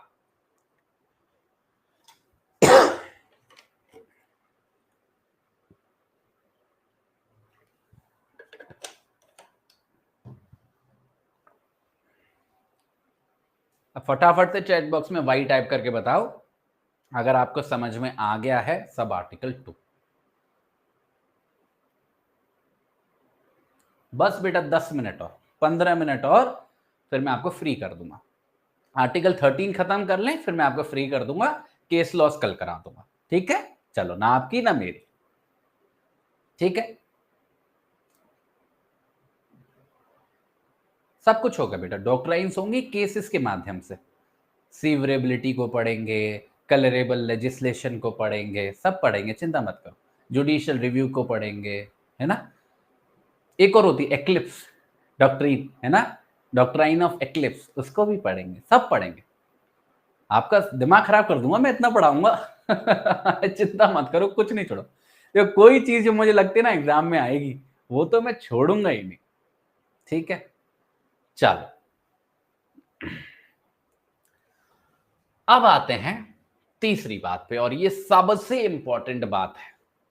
अगर मैंने इस आर्टिकल को बनाया होता, वैसे मैं इस लायक नहीं हूं, सॉरी, बहुत ज्यादा एस्पिरेशनल हो गया मैं, पर बाई चांस अगर मैंने बनाया होता तो मैं ये वाली बात सबसे पहले लिखता, ये सब आर्टिकल 1 होता मेरा।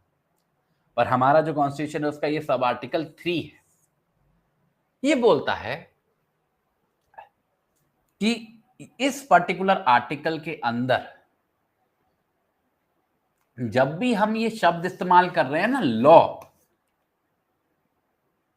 ये जो शब्द इस्तेमाल कर रहे हैं लॉ, इसका जो मीनिंग होगा, उस मीनिंग में ऑर्डिनेंस भी शामिल होगा, ऑर्डर भी शामिल होगा, बाय लॉ भी शामिल होगा, रूल भी शामिल होगा, रेगुलेशन भी शामिल होगा, नोटिफिकेशन भी शामिल होगा, कस्टम भी शामिल होगा, यूसेज भी शामिल होगा। बशर्त है वो जो भी चीज हो इनमें से उसके पास फोर्स ऑफ लॉ हो, फोर्स ऑफ लॉ हो भारतीय टेरिटरी के अंदर। ये वाली बात को मैं दूसरे नंबर पे समझाऊंगा कि फोर्स ऑफ लॉ वाली बात क्या है, पहले आप इनको समझो।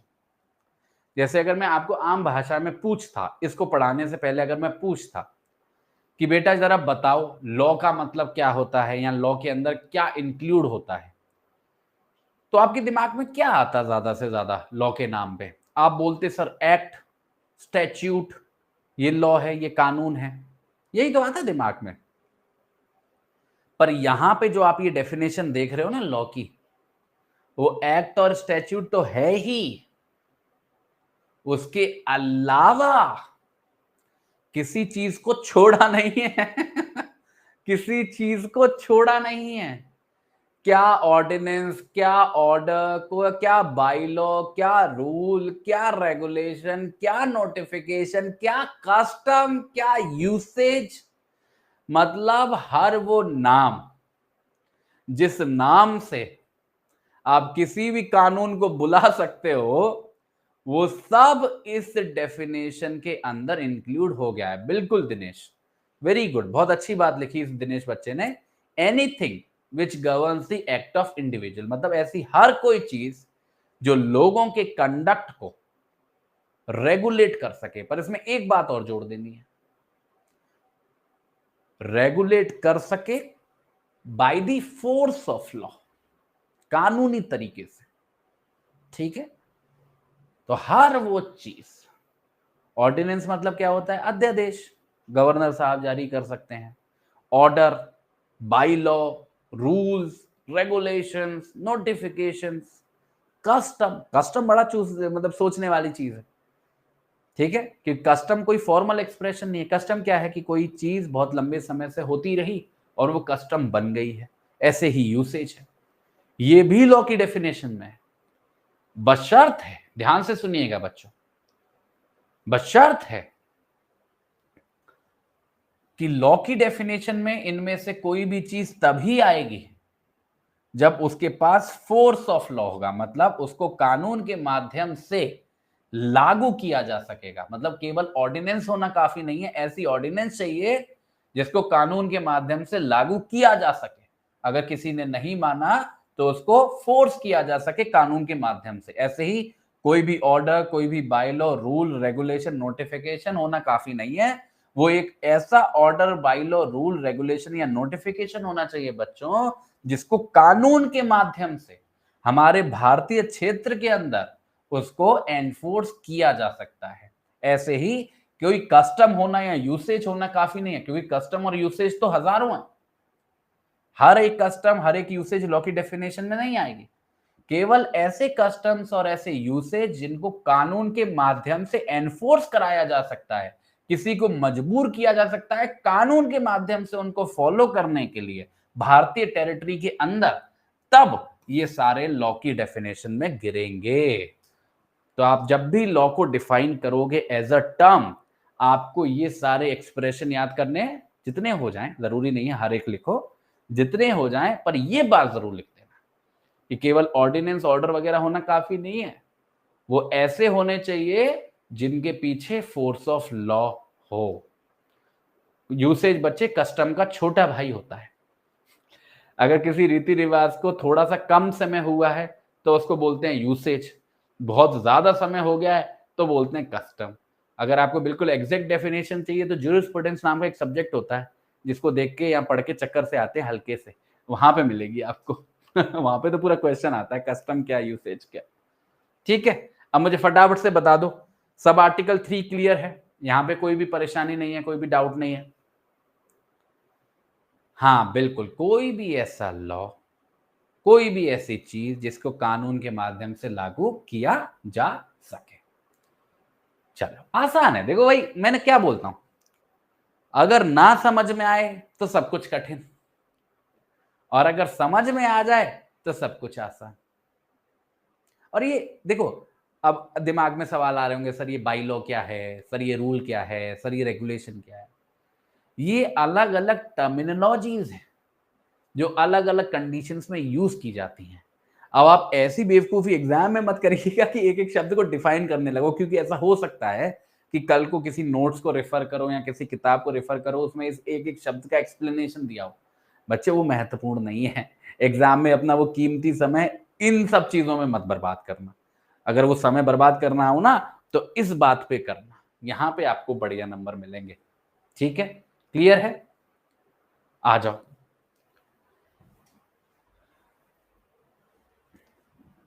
अब दो बातें हम लोग कवर करेंगे। अच्छा, एक ही बात रह गई अब तो, वो है लॉ इन फोर्स। इसको और समझ लेते हैं। लॉ का मतलब समझ गए, लॉ की डेफिनेशन समझ ली हमने, अब समझ लेते हैं लॉ इन फोर्स की डेफिनेशन। लॉ इन फोर्स से मतलब क्या? क्योंकि हम लोगों ने दो तरीके के कानूनों की बात करी ना। सब आर्टिकल 1 के अंदर हमने क्या पढ़ा? सब आर्टिकल 1 के अंदर पढ़ा वो सारे कानून जो लागू हैं उस समय पर जब हमारा भारतीय संविधान आ रहा है, कमेंस हो रहा है। तो यही जो सारे कानून जो पहले से लागू थे जब भारतीय संविधान आ रहा था, इनको हम प्यार से क्या बुलाते हैं? Law in force. क्या बुलाते हैं? लॉ इन फोर्स, मतलब कि वो कानून जो लागू है, बिल्कुल pre constitutional loss, law in force. इसके संबंध में बोला जा रहा है लॉ इन फोर्स की डेफिनेशन में गिरेंगे ऐसे सारे कानून जो किसी भी विधायिका ने बनाए हैं, मतलब लेजिस्लेचर ने बनाए हैं, या किसी भी अन्य कॉम्पिटेंट अथॉरिटी ने बनाए हैं, भारतीय टेरिटरी के अंदर हमारे भारतीय संविधान के लागू होने से पहले, और सबसे इंपॉर्टेंट बात, वो ऐसे कानून हैं जो भारतीय संविधान आने से पहले रिपील नहीं हुए थे, मतलब हटाए गए नहीं थे। ठीक है, पहले इतनी बात समझा देता हूं। देखो, हम हर उस कानून को लॉ इन फोर्स मानेंगे, मतलब सब आर्टिकल 1 का सब्जेक्ट मैटर मानेंगे, अगर वो कानून किसी भी विधायिका के द्वारा बनाया गया हो, किसी भी लेजिस्लेचर के द्वारा, या फिर किसी भी कॉम्पिटेंट अथॉरिटी के द्वारा। कॉम्पिटेंट से मतलब क्या? ऐसी लेजिस्लेचर या ऐसी अथॉरिटी जिसके पास उस कानून को बनाने की पावर थी। ठीक है, तो ऐसी कोई भी लेजिस्लेचर या ऐसी कोई भी अथॉरिटी जो पावर रखती थी उस कानून को बनाने की, जिसको उसने बनाया, उस पर्टिकुलर लॉ को हम बोलेंगे क्या है? वो लॉ इन फोर्स। बशर्त है कि वो एक ऐसा लॉ हो जो ऑलरेडी रिपील्ड ना हो। ऑलरेडी रिपील्ड का मतलब उसको भारतीय संविधान के आने से पहले ही हटा नहीं दिया गया हो। क्योंकि देखो, कानून तो हजारों बने, भारतीय संविधान आने से पहले कई हजारों लाखों कानून बने होंगे। हर एक कानून को हम लॉ इनफोर्स की डेफिनेशन में नहीं डालेंगे। मानो कोई कानून है जो बनाया गया था भारतीय संविधान के आने से पहले, पर भारतीय संविधान के आने से पहले उसे हटा भी दिया गया, रिपील भी कर दिया गया, तो अब ऐसे कानून से तो हमारा कोई लेना देना है ही नहीं, वो तो पहले ही रिपील हो चुका है।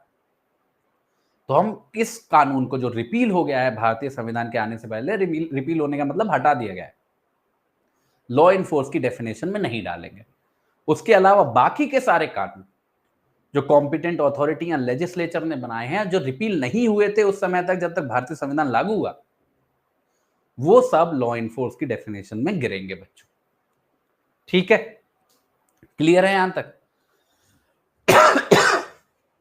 अब पढ़ो दूसरी बात। बच्चे, इस डेफिनेशन में गिरने के लिए कोई भी कानून के लिए यह जरूरी नहीं है कि उस समय पर जब भारतीय संविधान लागू हुआ था वो पूरे के पूरे देश पे लागू होता हो। ध्यान से सुनना मेरी बात को। यह जरूरी नहीं है कि वो जो कानून है वो पूरे देश पे लागू होता हो, उसके हर एक कोने पे लागू होता हो जब भारतीय संविधान आया है। अगर ऐसा भी है कि वो जो कानून है उस देश के केवल एक किसी हिस्से पे लागू होता था, तो भी हम उसको लॉ इन फोर्स की डेफिनेशन में मानेंगे। तो मानो फॉर एग्जाम्पल, अगर मानो ये एक देश है, हमारा देश है फॉर एग्जाम्पल, और कोई कानून था वो पूरी टेरिटरी पे अप्लाई नहीं होता था, मानो केवल इतनी टेरिटरी पे अप्लाई होता था, कोई राज्य है उसमें अप्लाई होता था फॉर एग्जाम्पल, तो अगर ये एक ऐसा कानून है जिसको कॉम्पिटेंट लेजिस्लेचर ने बनाया था, अथॉरिटी ने बनाया था बच्चों, और जिसको रिपील नहीं किया गया था उस समय तक जब हमारा कॉन्स्टिट्यूशन कमेंस हुआ, तो ये कानून भी भले ये पूरे क्षेत्र पे अप्लाई नहीं होता है, केवल एक पार्ट पे अप्लाई होता है, ये कानून भी लॉ इन फोर्स की डेफिनेशन में गिरेगा। और अगर इसका कोई भी हिस्सा, कोई भी भाग इनकंसिस्टेंट होगा फंडामेंटल राइट से, तो वो भी शून्य हो जाएगा, क्योंकि इन दी एंड पर्पस तो वही है। इन दी एंड पर्पस तो वही है। अब मुझे जल्दी से बताओ, लॉ इन फोर्स की डेफिनेशन समझ में आ गई? आर वी ऑल क्लियर अभी तक?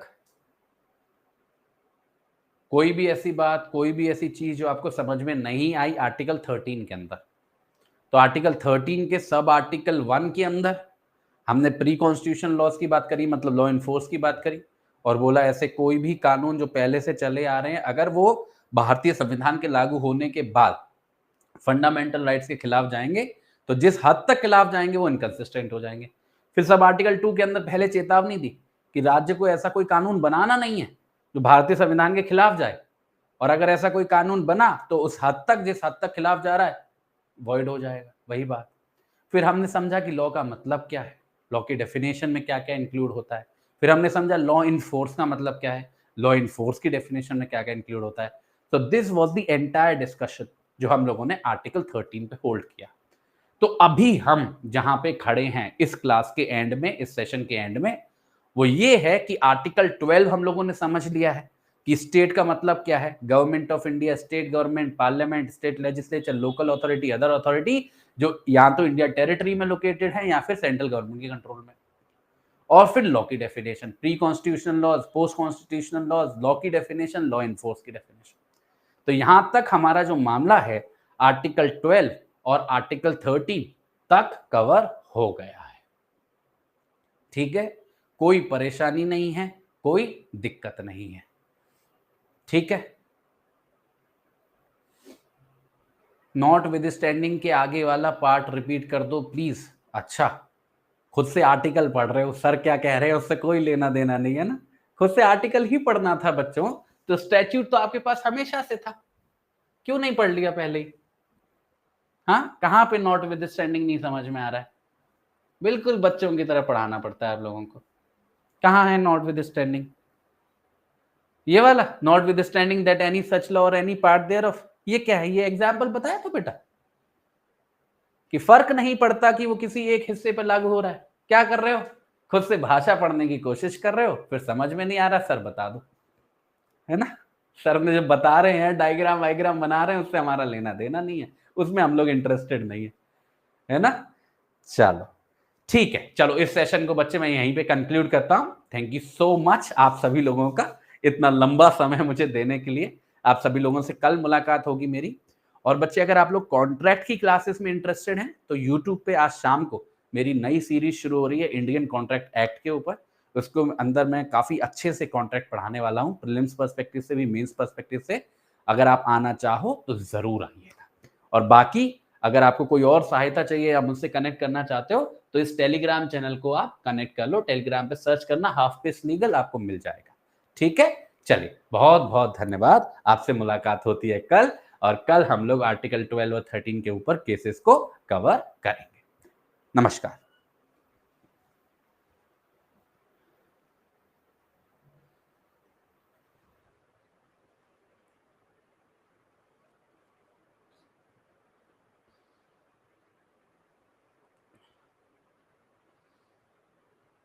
रात को 9 बजे से बेटा, रात को 9 बजे से क्लास होगी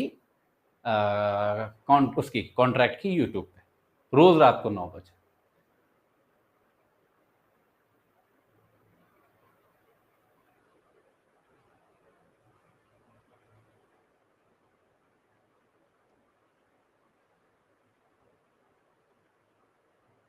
जरूर आइएगा बच्चे, सभी लोग जरूर आना कॉन्ट्रैक्ट की क्लासेस में। और मैं करंट अफेयर्स भी पढ़ाता हूँ, लीगल करंट अफेयर्स, सुबह 9 बजे। तो सुबह 9 बजे और रात को 9 बजे मैं आपको यूट्यूब पे दिखूंगा। अच्छा अच्छा कंटेंट कवर करवाता रहता हूँ जो आपके लिए बहुत यूजफुल होगा क्लासेस में। तो जरूर आइएगा। Thank you so much.